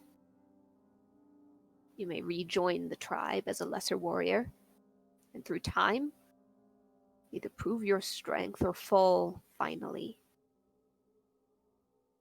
Otherwise, you are a craven outsider, and you will not return here again. This once was afforded to you since you did not hear this when you fled. Nod.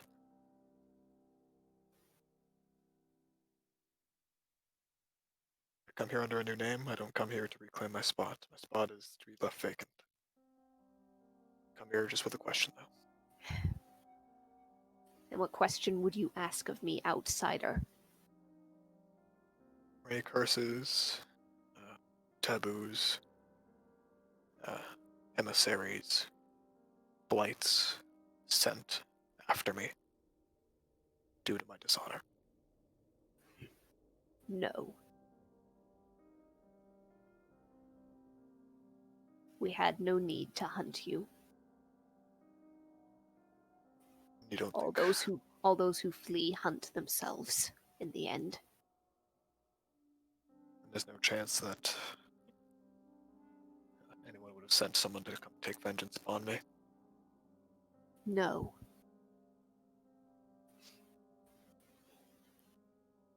Does Dren live?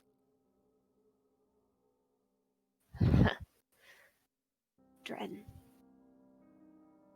I lost 2 sons that day. Nod, he says. He is dead in weakness.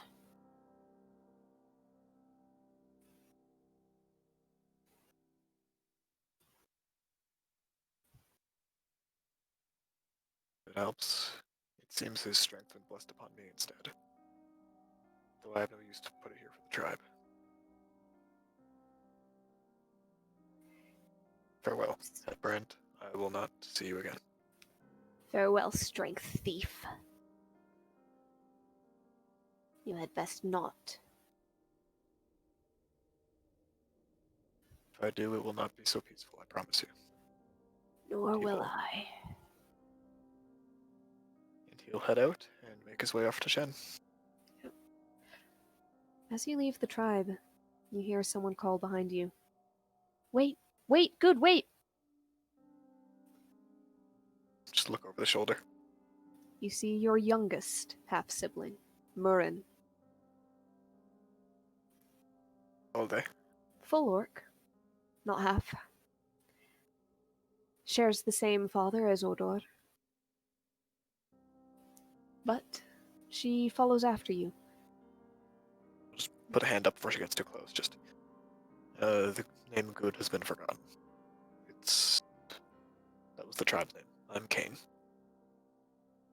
How can I help you? Kane. Murin?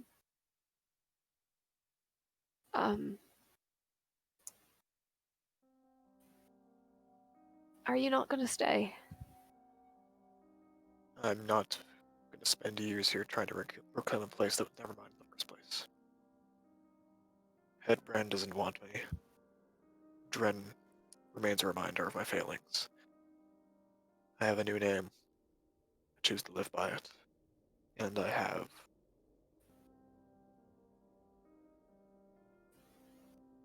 decided not to be shackled by this part of my past. Oh, No disrespect upon you, but penance for the mistakes that I've made. of course. That's important. I had hoped, you had the most interesting stories. More now than you can imagine.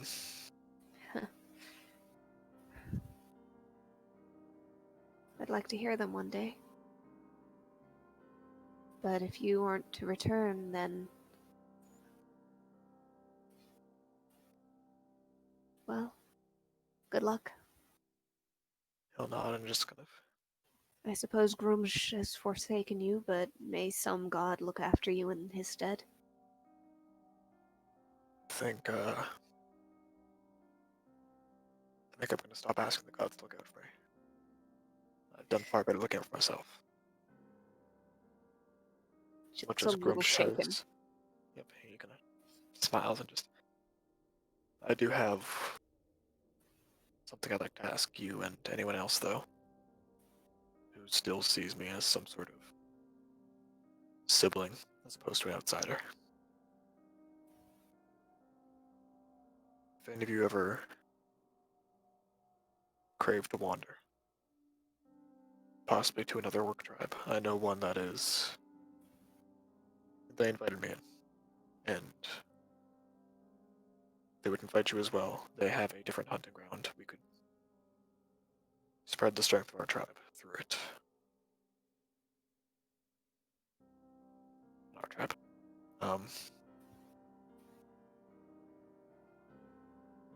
If you can make your way to Moor, within the Moor Marsh, I can introduce you to them. They will accept you. She looks torn.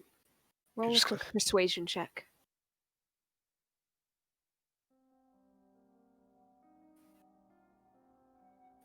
And then, not now. Of course not. It's not the time. No, it's not. But if you do it any time within the month, I will be there. If you do it afterwards, you may have to wait and more until I return. If I return. Is Moor a city? Town. Smaller than the tribe, but filled with people who have a strength of spirit as opposed to of arm. A town of stone? Like Of- those I've seen beyond the hills? No. Of wooden vines. Part of the fort, part of the marsh, upon the water. How do they not sink? Strength of spirit.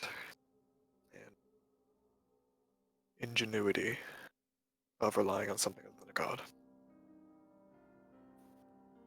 Hmm.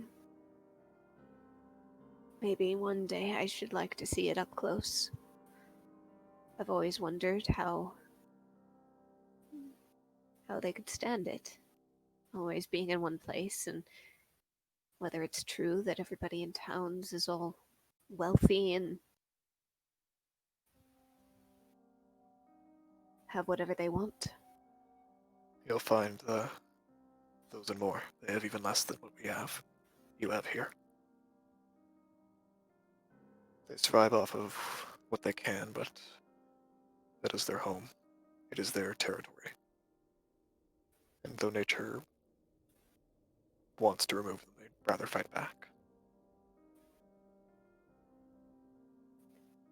Sort of strength that you don't see in the tribes, but I think they're sorely missing. Well then, maybe one day. Maybe. But you should go. Thank you for talking to me. Thank you for being thank you for being the first sibling I didn't fail. Can I leave you with a gift, or do you think it will be thrown out? If it is something that I can carry, then it does not slow me down.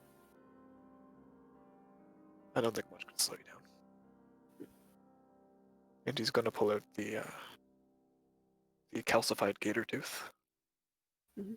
of when he first went to Moor and had to wrestle an alligator to submission before he could actually get to a town.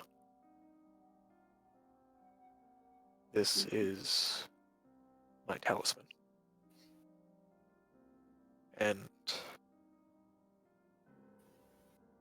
promised I would keep it till I found whatever I was missing.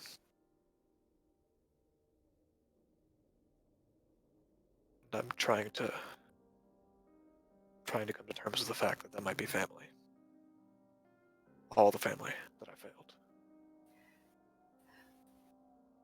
There might be a chance. That's all I'm asking. No, I mean for Dren. If you can find him. He did not join the gods that day, but he was weakened. And he refused to stay in the tribe. He is dead in weakness as you are in dishonor. I don't know where he went. I think south, but he could have gone anywhere afterwards. Sane. Find him, take care of him, make sure he's well. Does he keep his wits? He did, as far as I could see. But one of his eyes is gone, and one of his arms is weak. Or at least it was. Well, next I see him, I fear he'll ask me to either finish what I started or try to take revenge. He was never the forgiveness type. Who knows? Maybe he might have changed. You did. A little. A lot. Just change or die. Maybe the same for him. If he still lives. Challenge him. I know you know that, but what was I supposed to do? Let him keep treating me like that? No. The challenge was right. I wasn't strong enough to act it out. Again. More they would call what I did ingenuity. Found a way to win against a stronger foe. Managed to kill me through a similar tactic, I wouldn't even blame him. It's the way of adaptation. We are not beasts. We don't require fangs and claws to survive. And yet, he just kind of looks at it, down at his, like, a fortitude that he didn't have when he left. And yet I somehow ended up with both. He ends up weakened.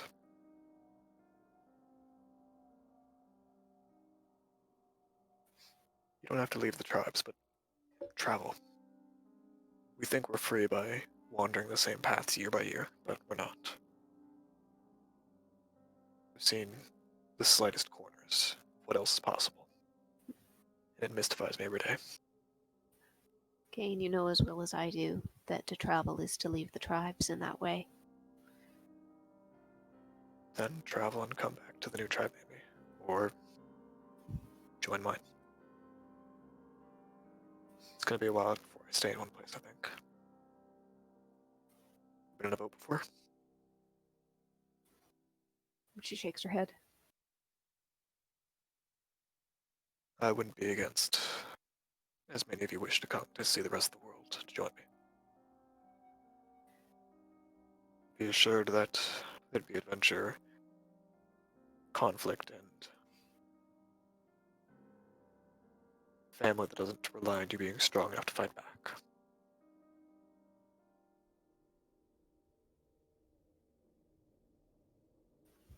But I need to go protect that new family, so I need to go to Shen. I won't be coming. Alright. If any of you want to see me go to more, if you don't find me there, head to Threshold. Good day. Goodbye. He'll nod and head onto the boat. Murin turns and returns to the tribe. Kane is going to take the Drake Tooth that he got alongside Calda and string that on instead of the Gator Tooth. Okay. I'm going to run to the washroom really fast because I really need to. Alright. So, at a bit of a turning point, does anybody need to take a quick break otherwise? No, not really. I'm okay. I'm good. Good. So, with that, you guys are collectively roughly a week and a half into this month. Mm. Probably somewhere around the 10th or the 11th. So, with this next week, shall we say, what is everybody working on? More Um, target practice with Gage. Alsana would like to you try and descry on the other side? All right. General errands How around the many house. days and which ones? I'm gonna say she's gonna keep going on Calda until it works. All right. So let's say 7 days if you do one per day for the next week, yes? Yep. Although, oh, real quick, can she go and check in at Verivale? Ah, yes. You can do so. I'll keep it quick. Just All right. So, you go ahead and you check in Verivale. I also assume. for the record, also I did further explain the stuff about the stuff that happened in war and the kid's name's Elson and stuff like that. Yep. Kane's a godfather now. But yep. And heads to Verivale. Okay. So you head to Verivale, probably to the conservatorium. Yeah, and- she's gonna place a bet. All right.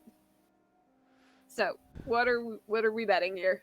I was just gonna say she's pretty sure she's gonna find the person who was full burnout the last scry.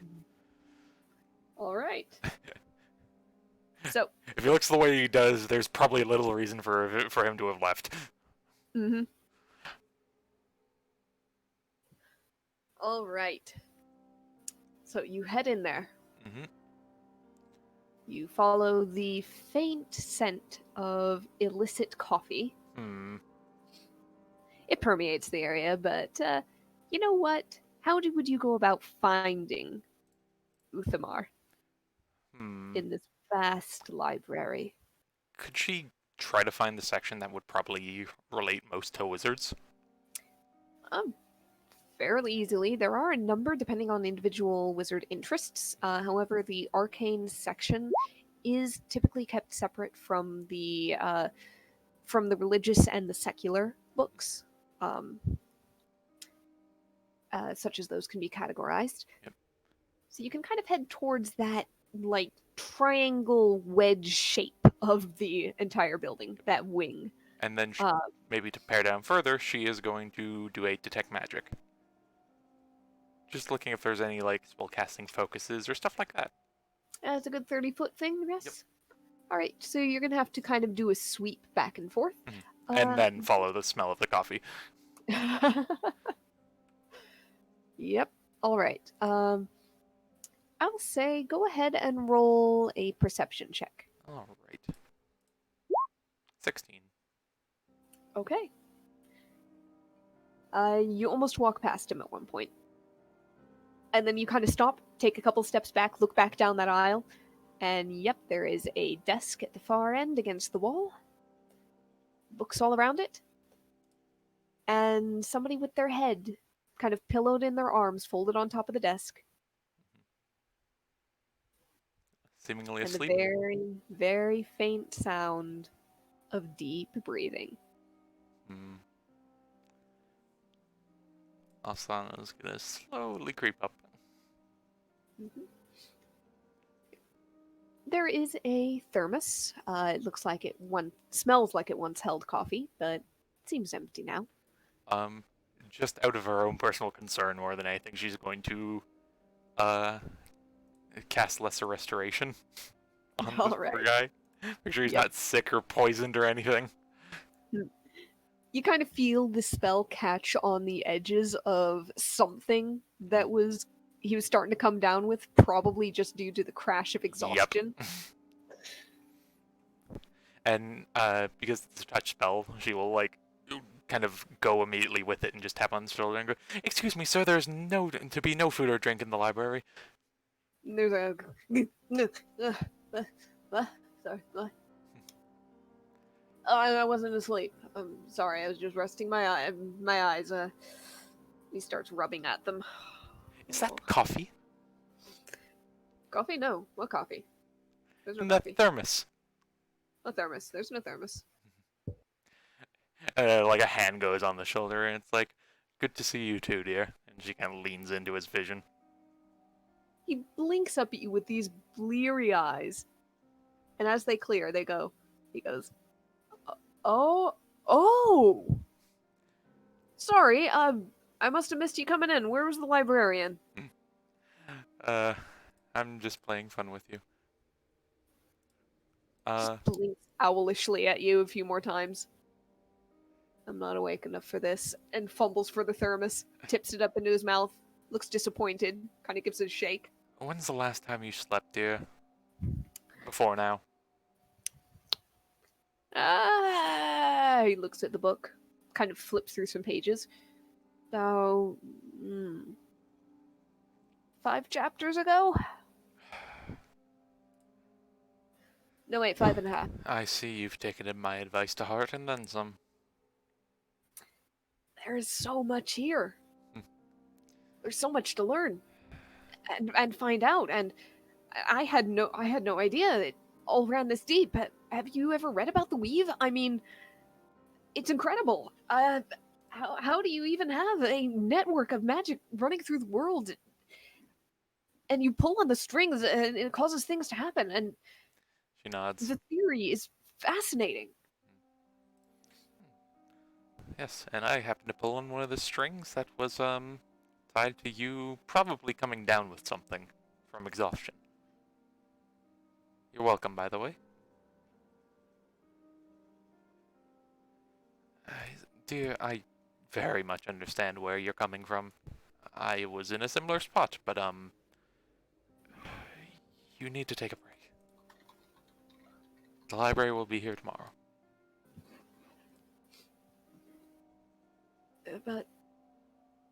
But there's so much. Yes. And you are gifted with a substantial lifespan. She kind of like flicks one of the ears. Ow. The points prove it.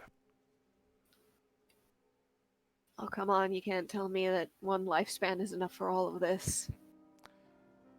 No, it's not. But you are going to be better off coming at all of this with a clearer mind, with a rested mind.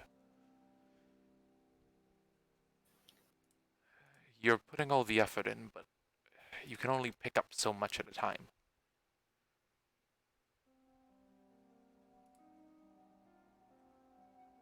But if I leave, then I'm gonna lose my place in the book. You can't take this one out. Then you write it down, or you copy out roughly where you are and the ideas. You can go through it and jot notes down to come back for later. I learned all of this the hard way, but you don't have to.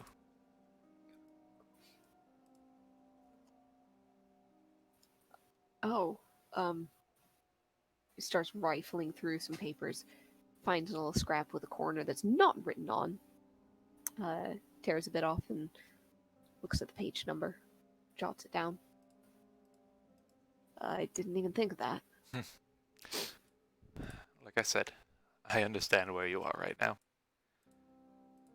But getting a meal in you, getting some proper rest on a soft bed, you'll find yourself much more receptive to the great mysteries of the universe. The more you say it, the more I really want to do that. And I'll help you out. Come on. I'm hungry and I didn't even know it. Hmm. He stands up and starts to sway for an instant. Yeah, and she immediately is ready to catch him. Yep. Head rush. Oh, I was not ready for that. You're doubting whether you accidentally put some alcohol in that coffee? I don't think so. Hmm. Peers into the thermos, gives it a sniff. Take another step. He takes a step, and then another. His legs kind of tremble and buckle for a moment. Pins and needles. She'll just cast guidance on him. Yeah. Maybe spare the dying. After a moment, after a continued walk, he manages to get all of his limbs back under control. Come on. Up and down, get the blood flow. I'm getting it. You mentioned food. Where do we find that? I I did know. not realize I was this hungry. I know a few good spots. All Here, right, good. let's get all your books in order first, and she'll stack up and just give a glance at what he was reading. A lot of theoretical magic stuff. Some of it is primer stuff. Other tomes get kind of heavy, both in size and in like the depth to which they explore these subjects. Basically, these are studies of the arcane, not necessarily spell books, but theories into how spells work, why spells work. Building up that Arcana proficiency. Exactly. But you're able to get Uthamar out and fed Mm-hmm. and into an inn room for the night. Yep. Even though it is barely mid-afternoon, he needs it. Yep. She'll honestly just kind of like, just kind of stay there with him, make sure he actually sleeps and he doesn't sneak off to the library in the middle of the night. Fair enough. Because she's done that. Mm-hmm. Hmm. Roll a d20. Hmm.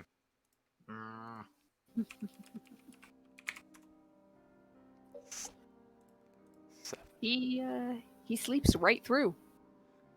All right. It is a much Conked out. longer sleep than a healthy sleep cycle would call for. She'll maybe in the time attempt to alchemy up just a, like, not a full-on, like, she's not like reinventing the wheel of coffee or anything, but she's just trying to get something to get him back up, like a supplemental, maybe some like green tea herbs in there or something. Just Okay. not like a wake up thing, but find your legs kind of. Not the triple shot espresso. Yes. Okay. That he'd probably been subsisting on, to be honest. Yep. Yep, you can get The, some... the equivalent of like drug- a shot of the god awful like kale smoothie Oh that no. that tastes so bad that you know it's good for you. Oh no. Just gonna, when he finally wakes up, just put it down in front of him in like a little potion bottle. He looks at that. What's that? This is everything you've probably been neglecting outside of basic caloric intake. This is what we call vitamins. It's a magical potion. Vitamins. Ew.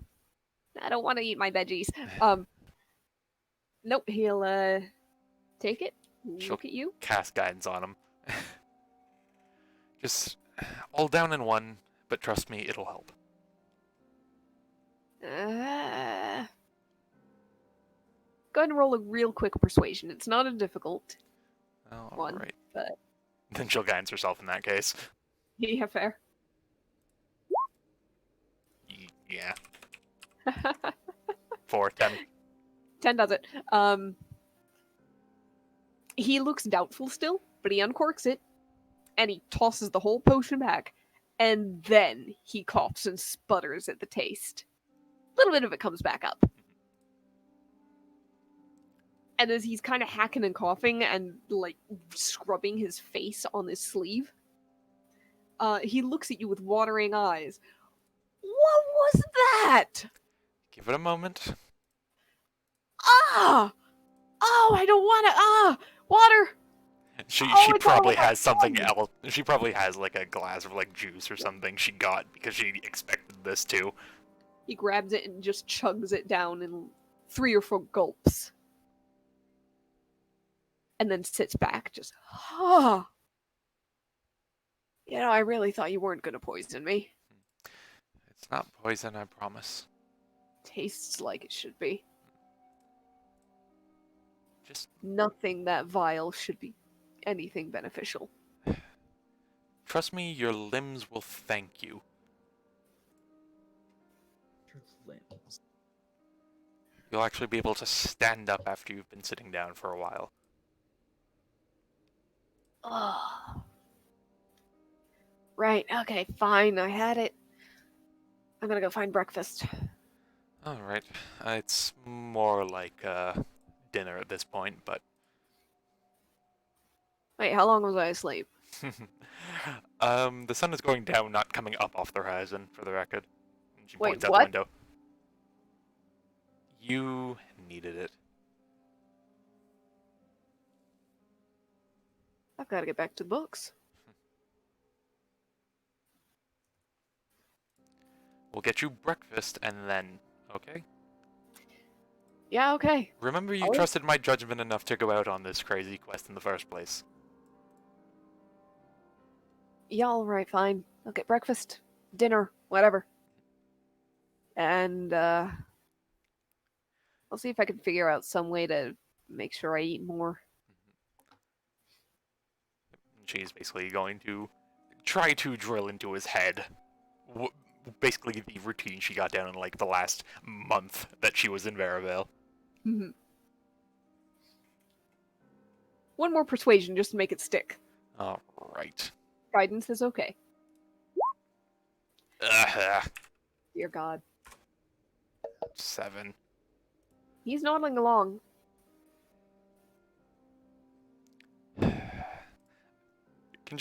Is her passive insight enough to know that he's just nodding along? A few things seem to be staying put.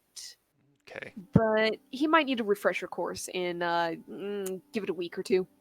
I was like, alright, and if I come back and I find you in that exact same state, you're going to have a whole glass of that mixture.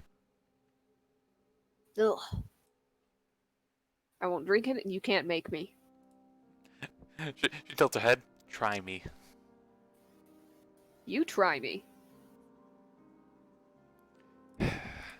What's the most powerful spell you can cast right now? Blind confidence of college students. A little bit of doubt enters his eyes for the first time as he's not so clueless that he cannot read a little bit of danger in that. I haven't really tested spells. Oh, good. Come on, let's go do that first. Um, And she will Where? drag him out into like a little bit of outskirts she probably knows of as a good spot to practice. you do. And there, Uthamar shows that he's been spending so much time looking into the theory of magic, he hasn't quite practiced spells as much. And most of what he has learned is like prestidigitation, utility type things. He is not a combat specialist at this point. Yep. And she's just like nodding along. It's like, so you know, I'll say about 5% more than last I saw you? She says with like a discerning glance. Maybe. You can't just focus on only one. You need to round it out. Even if you don't plan on being an almighty war mage who can rain down meteors from the sky, you can't let that muscle atrophy.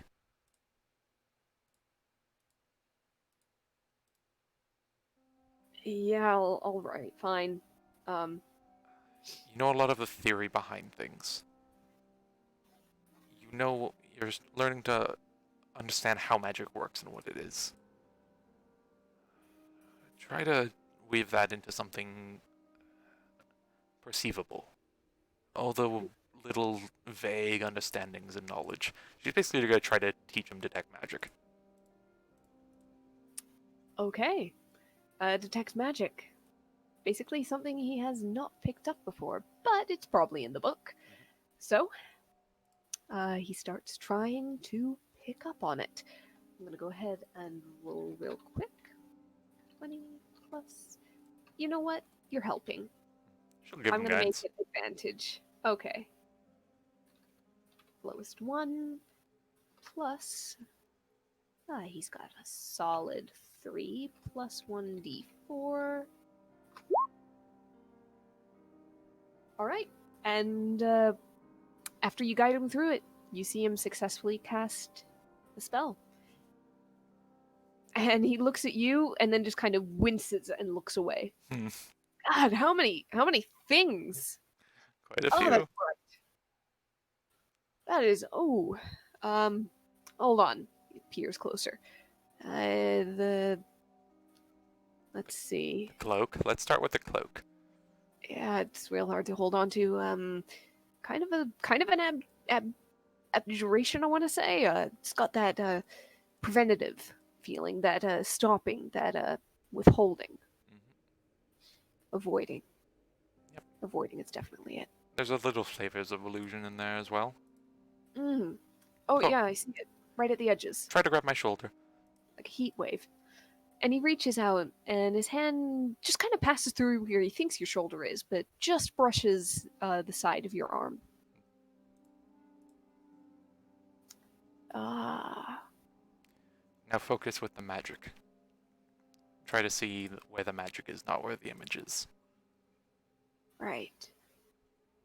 And she'll like step around him to behind him. Mm-hmm. He tries to follow, but the cloak is slippery and cannot be defeated by a mere detect magic spell.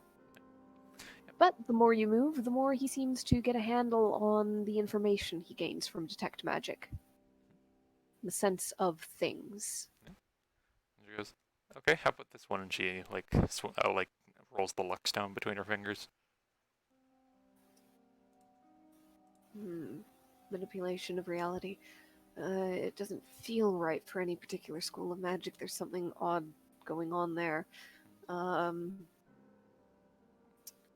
of a, huh. She's like nodding along happily. I don't know if it's a kind of divination that's working backwards. Abjuration isn't right. It's too active for that, but too passive for other things. It's not conjuration. It's not transmutation, at least not in the physical sense. In a way, it might be a transmutation of fortune itself, but only in a very minor way. For the record, both foresight and guidance are technically divination if you had to put one on it. Yep. That is exactly why he's thinking it's divination, but working in an odd way. Alright, and this one should be easier, and she'll pull out the mirror. Divination. Definitely divination. Powerful. Oh, that glows bright. And, that... necromancy? And he points down at your hip where hangs Yorick. Looks down. In a way. And pulls out York. Also talks. Hey there! Oh, that's weird. Yeah, you're weird! Oh, that's very weird. York takes insults personally.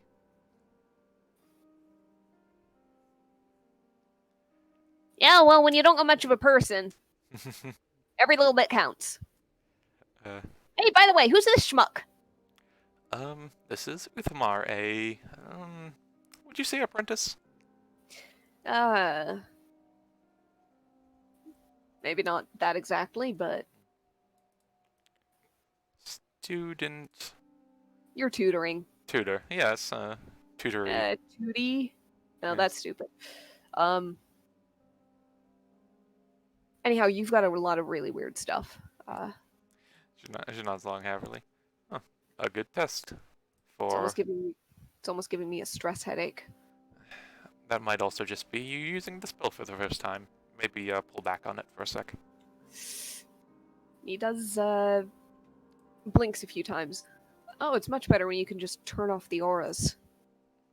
Nods. Now you should be able to take an extra while to do that carefully. Don't just force it with your internal magic, but set some things up, and she'll basically give the rundown of the ritual. Mhm. And just rest of the day, throttle him on the studying a bit, but Alright. help him along. Maybe even recommend some things.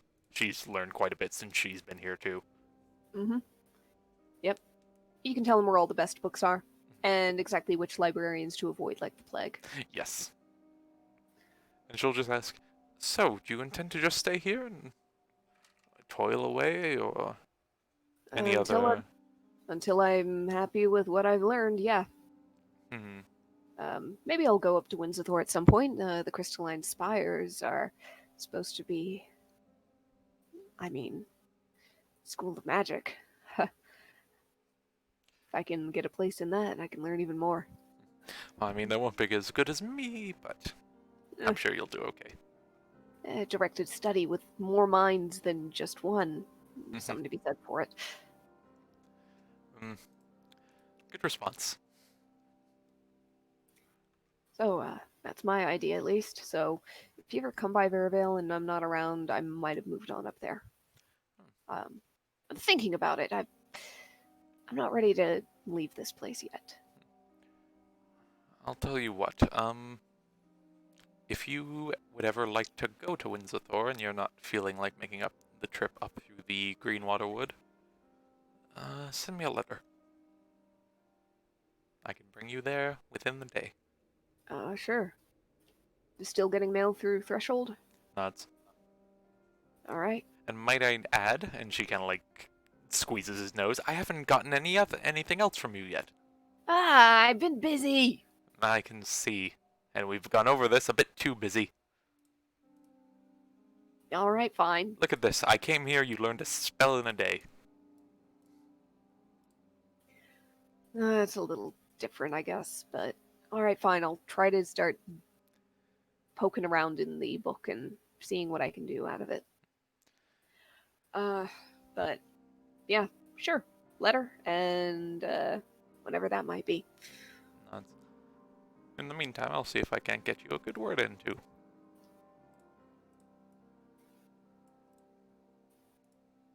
Maybe I can find you a nice little spot in the... somewhere to learn in Windsor. Maybe a teacher more to your liking. Huh. As I see, I'm unwanted. Look, you just got a different style of magic, okay? It works up to a point.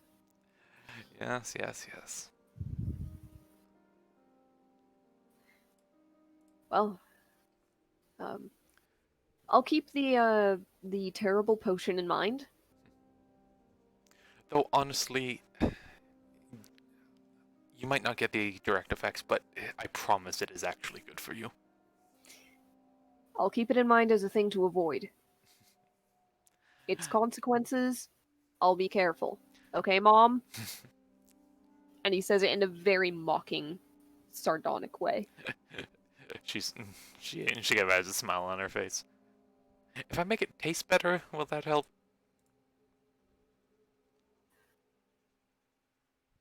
I'm not sure I trust you with it, honestly. But, Then just eat your veggies. if I have to. She'll just, again, help him through the library, and maybe a day or two later, just wish him the best. Say she'll, if you, maybe even throw in the, if I don't see you again, as I might be going and doing something dangerous, you have a great lot of potential. I think you can do some good in the world with it. Yeah, okay. I'm serious, I might die. And she just into the tree.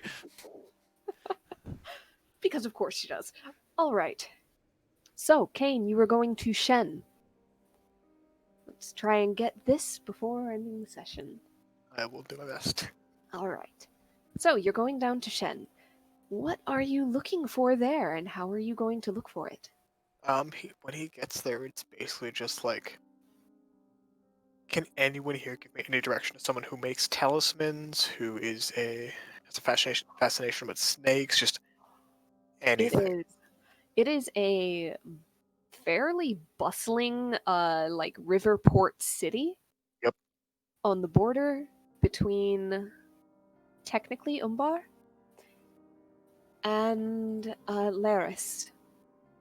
If no one There stops is- me, basically gonna spend just a week there, just interrogating people, There going is to a- inns, places. There is a mix of humanoids.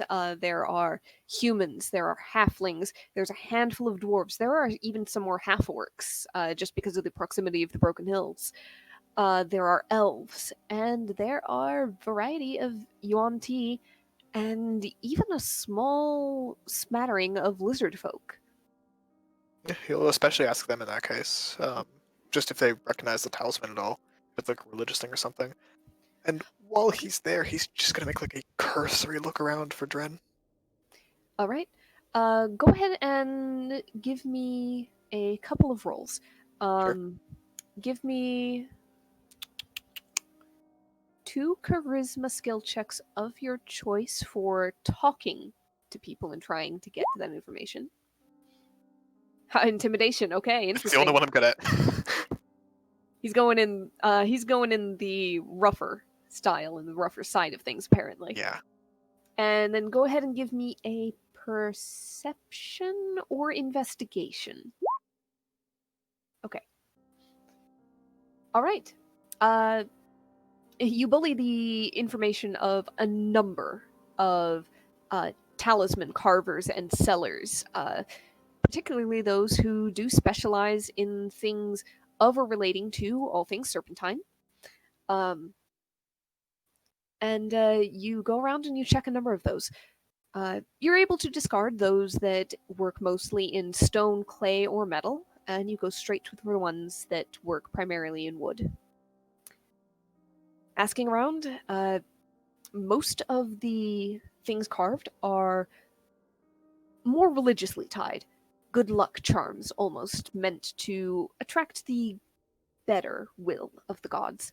Though occasionally you may come across something that is more meant to charm a serpent, speak to a serpent, convince a serpent that you are not a foe, prevent a serpent from attacking. You don't find anything that is very specifically what you found, though. Most of what you're coming across are more professionally made. They're cleaner in their cuts. They're more finely shaped. You do find a few rougher ones, but most of those are homemade things sold in market stalls on the side of the road by the docks. And of those, do you have the object with you in the bag? You show it. Determined to be the safest place for it. Yep. You show it to a number. One by one, they shake their heads. As the day goes on, he's gonna try as best he can to ignore the thing of find Dren, find Dren, find Dren. Yep. All right. Just like a bastard. At the end of the day, you go into some tavern on the waterfront, a place with rooms to let. They're not great, but they're serviceable and cheap. And they have hot food and cold drinks. Satisfies. Yep. And as you sit down, somebody comes and sits next to you. Immediate up and down look. You turn and look, and you see actually a young woman. I believe she is human. With kind of reddish brown hair, almost wild looking. Thin braids, kind of curled through it. She's got brown eyes, kind of a wide smile. She's wearing brightly colored clothing. And as she sits down, she says, couldn't help but overhear you in the market. You're in the, looking for the maker of a snaky talisman. Pull it out and show it to her. Kind of doing his best to assess her while he does. Ah. Now see, that is exactly the thing that I came here looking for. And he's just going to very carefully put it inside the bag of holding. And just say, and just turn to her, like hands, like palms pressed together, just like, and I'm gonna need to ask you to disclose every bit of information you have as to why that is. why you know what this is. First off, Eulalia. She holds out a hand to shake. Eulalia Cool. Sutherland. He'll just narrow his eyes and say, "You don't by chance know what Kirkland, do you?" Can't say I've heard the name. Alright, don't worry about it. The name set me off. Kane. Kane. Nice to meet you. You from these parts? Roughly. Well, so am I, roughly. Maybe a bit further south. Long story short, well, I have been looking for that, as that went missing from my family fairly recently. Had any suspicions as to why? She shrugs. Who knows? It's a charming little thing. We knew it's got a little magic to it. Bit of a counterpart to something I've got. But, yeah, up and vanished one day. I came hunting it down. Got a few friends with me. I'll just nod.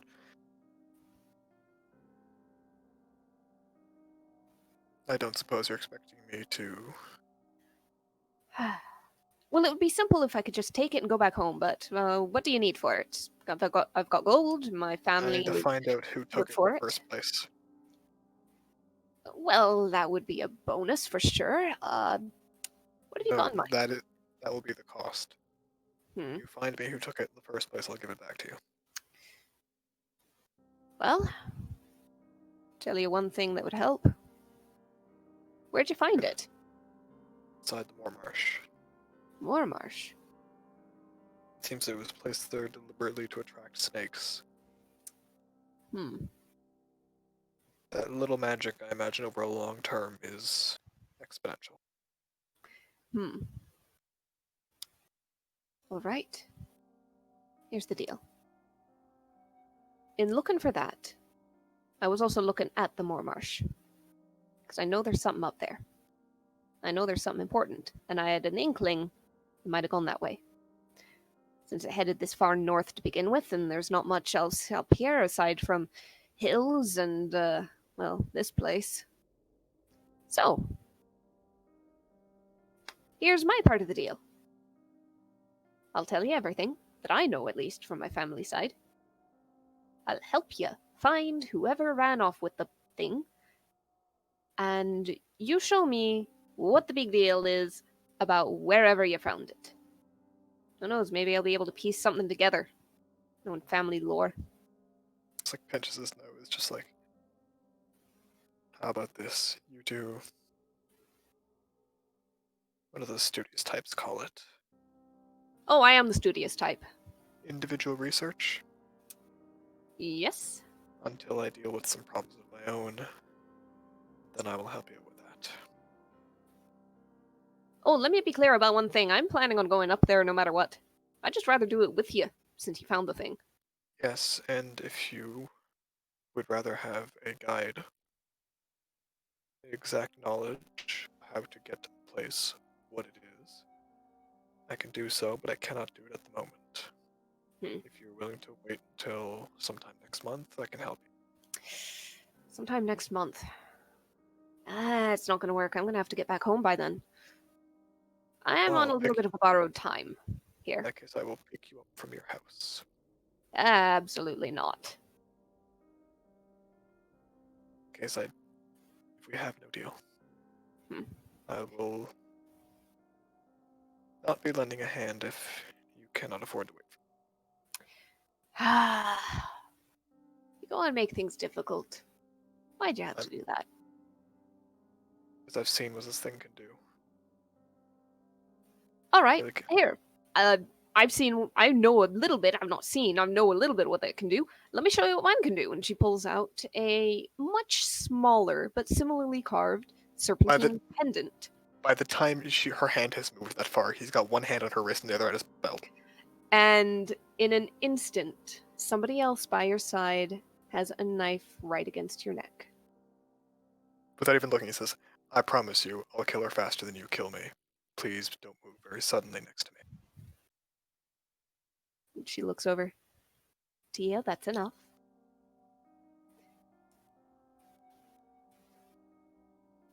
He's a gentleman, he hasn't harmed me. And you see a pale-haired, half-elven woman slowly pull a knife away from you. Kane does not remove his hand from her wrist. She just kind of smiles. I promise, it doesn't summon the snaky beasts. In fact, there's not really a way to show you what it can do unless there's a snake already nearby and being a problem. But Makes you them go- explain to me what it does. I'm going to. It makes them go away. They bugger off. They don't bother me. They don't bother those around me. It's, the opposite of what that thing does.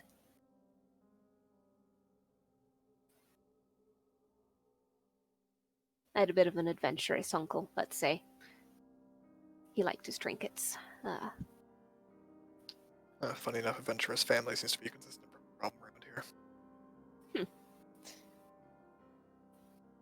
Well. Anyhow, as you see, I'm well protected, even against the snaky beasts. She kind of pulls her wrist back from your hand and tucks the pendant away. And against the rough and tumble types as well.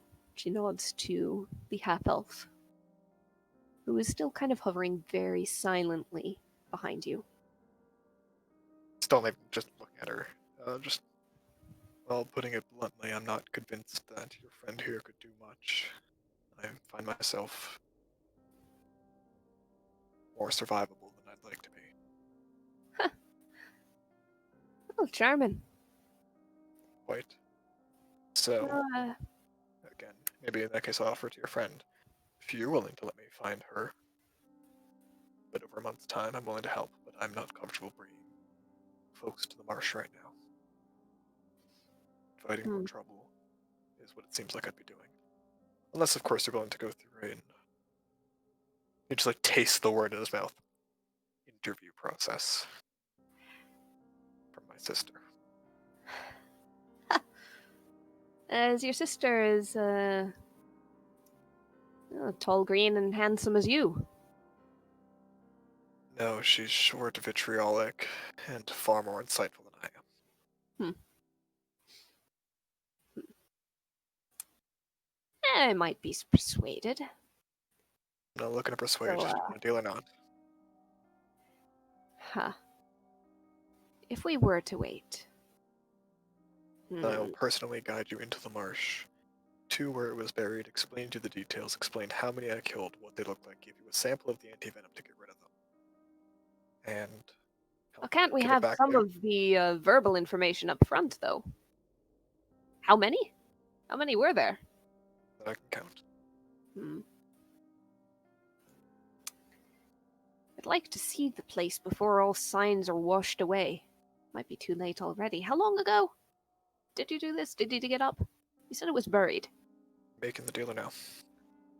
I'm, again, I'm judging whether it's gonna be even worth it. We get there so late, there's no information. he'll just like slam his fist down on the countertop.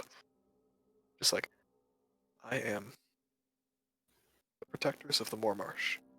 I'm here investigating this, and I am not here to fuck about with some noble who thinks they have the rightful property to this just because she wants it. Here to protect the marsh. Now, are you going to help me? Or am I going to have to look for the person who took it first, and whenever the hell I find them, I give it back to you then?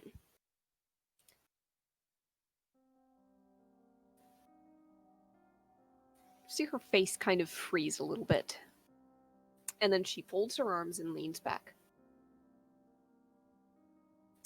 You drive a real hard bargain. You know what? Telling you what I'm doing. Ha.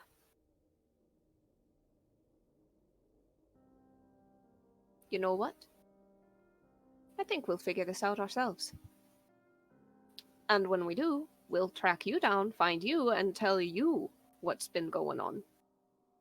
Find out before I do, I welcome it. Mm-hmm. That being said, Then it's a race. Whoever wins gets to keep the snaky thing. If I don't break it first. I just read the world of it now.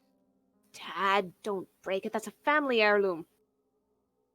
And he's going to very quickly turn around just to make sure no one's reaching into his bag. Check on the person behind him. All right. Roll perception. Alright.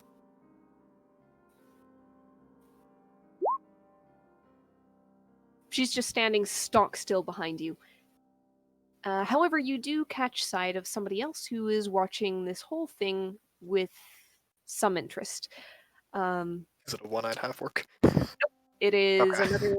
another human, a man, kind of sitting at a table not too far away. He doesn't seem to be armed. You might see a couple of throwing daggers at the belt. Simply dressed, no armor, but he's watching. Not quite look back all the way to her, but to say. In that case, let's call it a race, but I ask that you make the marsh a visit after this month is done. As I mentioned, there's some things I need to protect that I see you I don't trust. But you'll be there for purposes you say you are. Now, I'm gonna go be a grumpy little bastard. About 5 feet from here, you are free to listen in or join me if you'd like. He's gonna walk over to that dude's table. By the way, I don't accept those terms. Congratulations.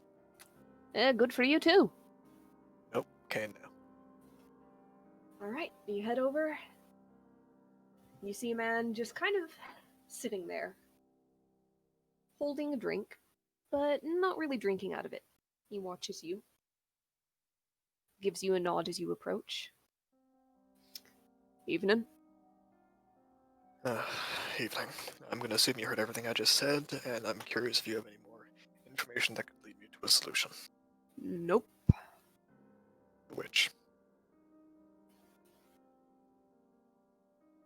What is which? The witch, I said. Nope. Heard every word. No information. In that case, are you just looking to flirt, or why are you staring at me so intently? Not my type. Charmed. Answer the question, please. Just keeping an eye out. Looked like you were gonna get aggressive. Known to be aggressive but not violent. Don't worry. Well, I was only gonna jump up if it changed into violence, so... Good you avoided that. Dick of the Protector of Shen? Nah. Don't have such lofty ideals as you. Good Samaritan, then? Nah. Racist? Call it a bit of a job. Don't like half-orcs? Half-orcs are fine, I work with one.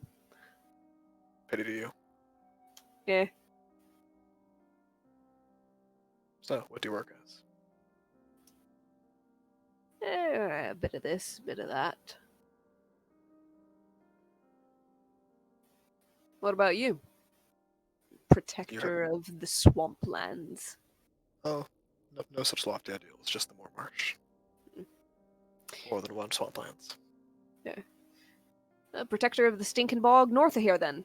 Whatever you want to Exactly. fancy yourself. Yep. Wasn't aware there was anything worth protecting up there. Really isn't. Couple soggy planks. But if those soggy planks manage to hold a person up for a little while, then hell, must be worth protecting. I'd beg to differ. Feel free to beg. I'll feel free to differ. Anyway, I got nothing more to say to you. If you're not going to cause a fight, I'm not going to get involved in a fight, so... To me. He'll stand back up and walk over to the red-haired lady. Yeah. Eulalia's kind of sitting back and seems to have gotten a drink of her own. Sign. What day of of the month is it at this point? Because I know I spent a few days in the Broken Hills and it's here. Yep. It's a little hard to keep track of. I'm going to say that this was 1 day, 2 days. Let's go ahead and say that this is about halfway through the month. This is the 15th. Size. Okay. I have one offer for you, but I do require you to agree to one thing first. And I will help you for a week. If I ask you to leave the marsh, you do so and do not return till, call it 3 weeks after. Enough time for me to figure shit out. You got some real interesting guidelines in place there. Doing my best to be amicable. As you can see, I'm not one for negotiation and contracts. No, I gathered as much. Bit of a pity is what I'm used to. But Well, then hopefully the combination of a strong arm and a silver tongue will be enough. alright, fine. We'll take that much. Perfect. As long as we can get up there and see the place sooner than later, so that maybe if there's any signs left, they won't have been totally ruined by whatever might pass through next. Fine. Finish your drink. Let's go. Alright, hold on. I gotta get my, the bodyguards. I can... How many of Exactly. them are there? Well, you met Tia, and then there's Rod over there, and you see the human you'd been speaking to give a little wave. And then there's one still upstairs unpacking. I'll go fetch him. We were about to take a rest for the night. You sure we can't just stay one night? have It's getting half rather an hour. late. You have half an hour. Alright, fine, I'll go get him.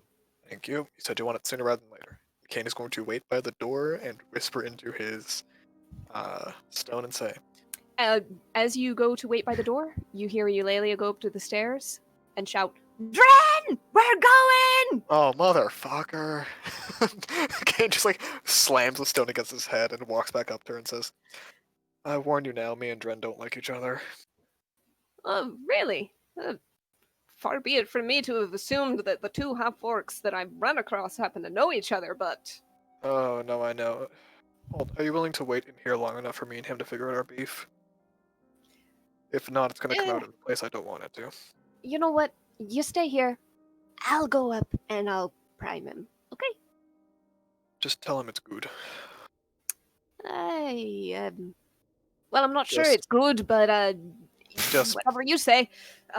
And she I've heads heard all the upstairs. jokes, please go.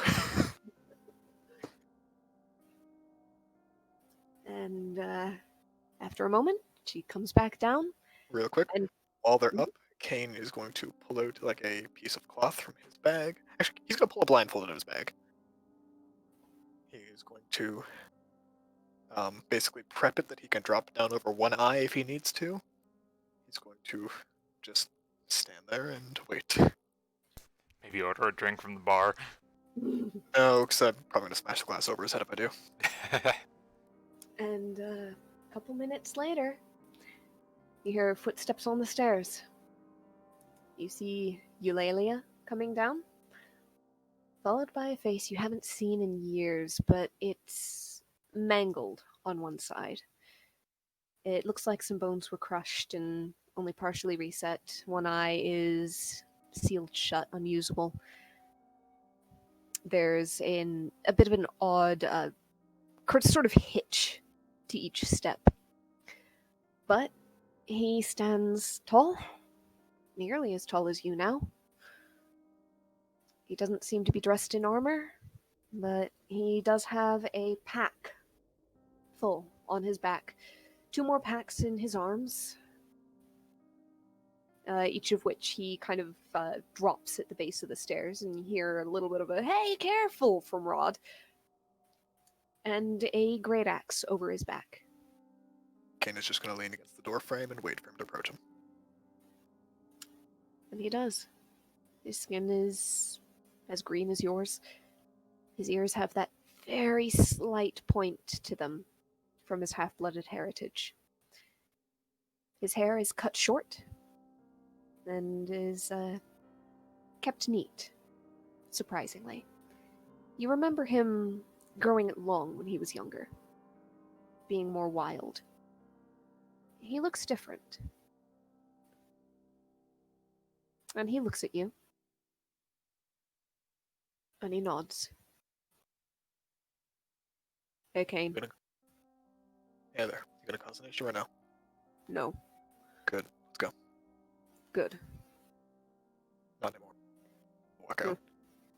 Eulalie is looking between the two of you. Well, that went surprisingly well. Thank you, Doran. I'm on a job. I know how to be professional. Welcome to our Iltiza Kane impression for the next 3 sessions. I'm excited for it. With And that, as he kind of steps out, Kane is going to just breathe into the stone like, I found my bastard of a brother, found someone who knows about the talisman, heading to the shrine. Join me. There's a response of, be there in a bit, I'm going to murder Roy. I can't respond. Hold on. Do you send that with yours or do you send that as the response? As the response. Damn it. Okay. Where should I meet you? Technically, you have to send another 25 words after that. Yeah, oh, okay, yeah, then she'll do the one after that, actually, just like, it's like, where should I meet you? And is there In the anything else I should shrine. know? In the shrine tomorrow morning, my brother, not yours. There's going to be a few people, but I can kick them out as needed. Bring everyone. Okay. all right. Put them to work on his boat, and for once he is not going to do the oars, he will let someone else do that work. Instead, he will just steer the damn ship. All right. With that, you start to head north on the Heartbreak River. It's technically, you would know this, so if you want to change your message to Alsana, it would technically take you a couple of days rowing against the current to get back into Moor. But he's planning to push them as hard as he can for as long as he can. Even so, you're not getting there before tomorrow morning, especially setting out at night. Okay, in that case, he'll say like tomorrow noon. Whatever. You're not going to be there tomorrow noon. He'll say wait for him. Okay. Well, I'm curious enough. about the time, because Alsana might have to plan her teleports accordingly. Yeah, he doesn't know for certain. I would think he would, because he's probably gone that way before. Oh, no, but it's entirely he plans to run these people into exhaustion as best he can, because he doesn't want them fully ready for a fight if they choose to fight. Just give me the estimate of what your normally would be. Normally, setting out at night, needing to rest, 2 days. Right now, if you manage to push them that hard, if they don't refuse, a day and a half, Okay. you're working with upper limits of physical ability and also light source. Yep. Dark Yeah, 'cause vision or no? He'll put it at 2 days just so she has enough time to get all the party members. Yep. Yep. Because she's got to pick people up. So, Yep. in 2 days, it will be the 17th. The day after the new moon. And we're going to go ahead and leave the session there. Oh boy. Nice. There we go. Okay. Any Okay, last fine. second things? Kane finally gets to be the edgy bitch he wants to be. Yeah. For him. Character arc. have fun. Meanwhile, Alsana's like oddly wholesome this session. Yeah. It's Gotta just go always somewhere. kind of wholesome. Lars is She just happy saves a with mom and a family. baby, and then like goes and like teaches a kid how to take care of himself. Yeah, your Nice. character arc is to become a less heinous person. Mine is to deal with my angst. Right. Well, until we get back to next time. Just- Until next time. Till next Till next time. time.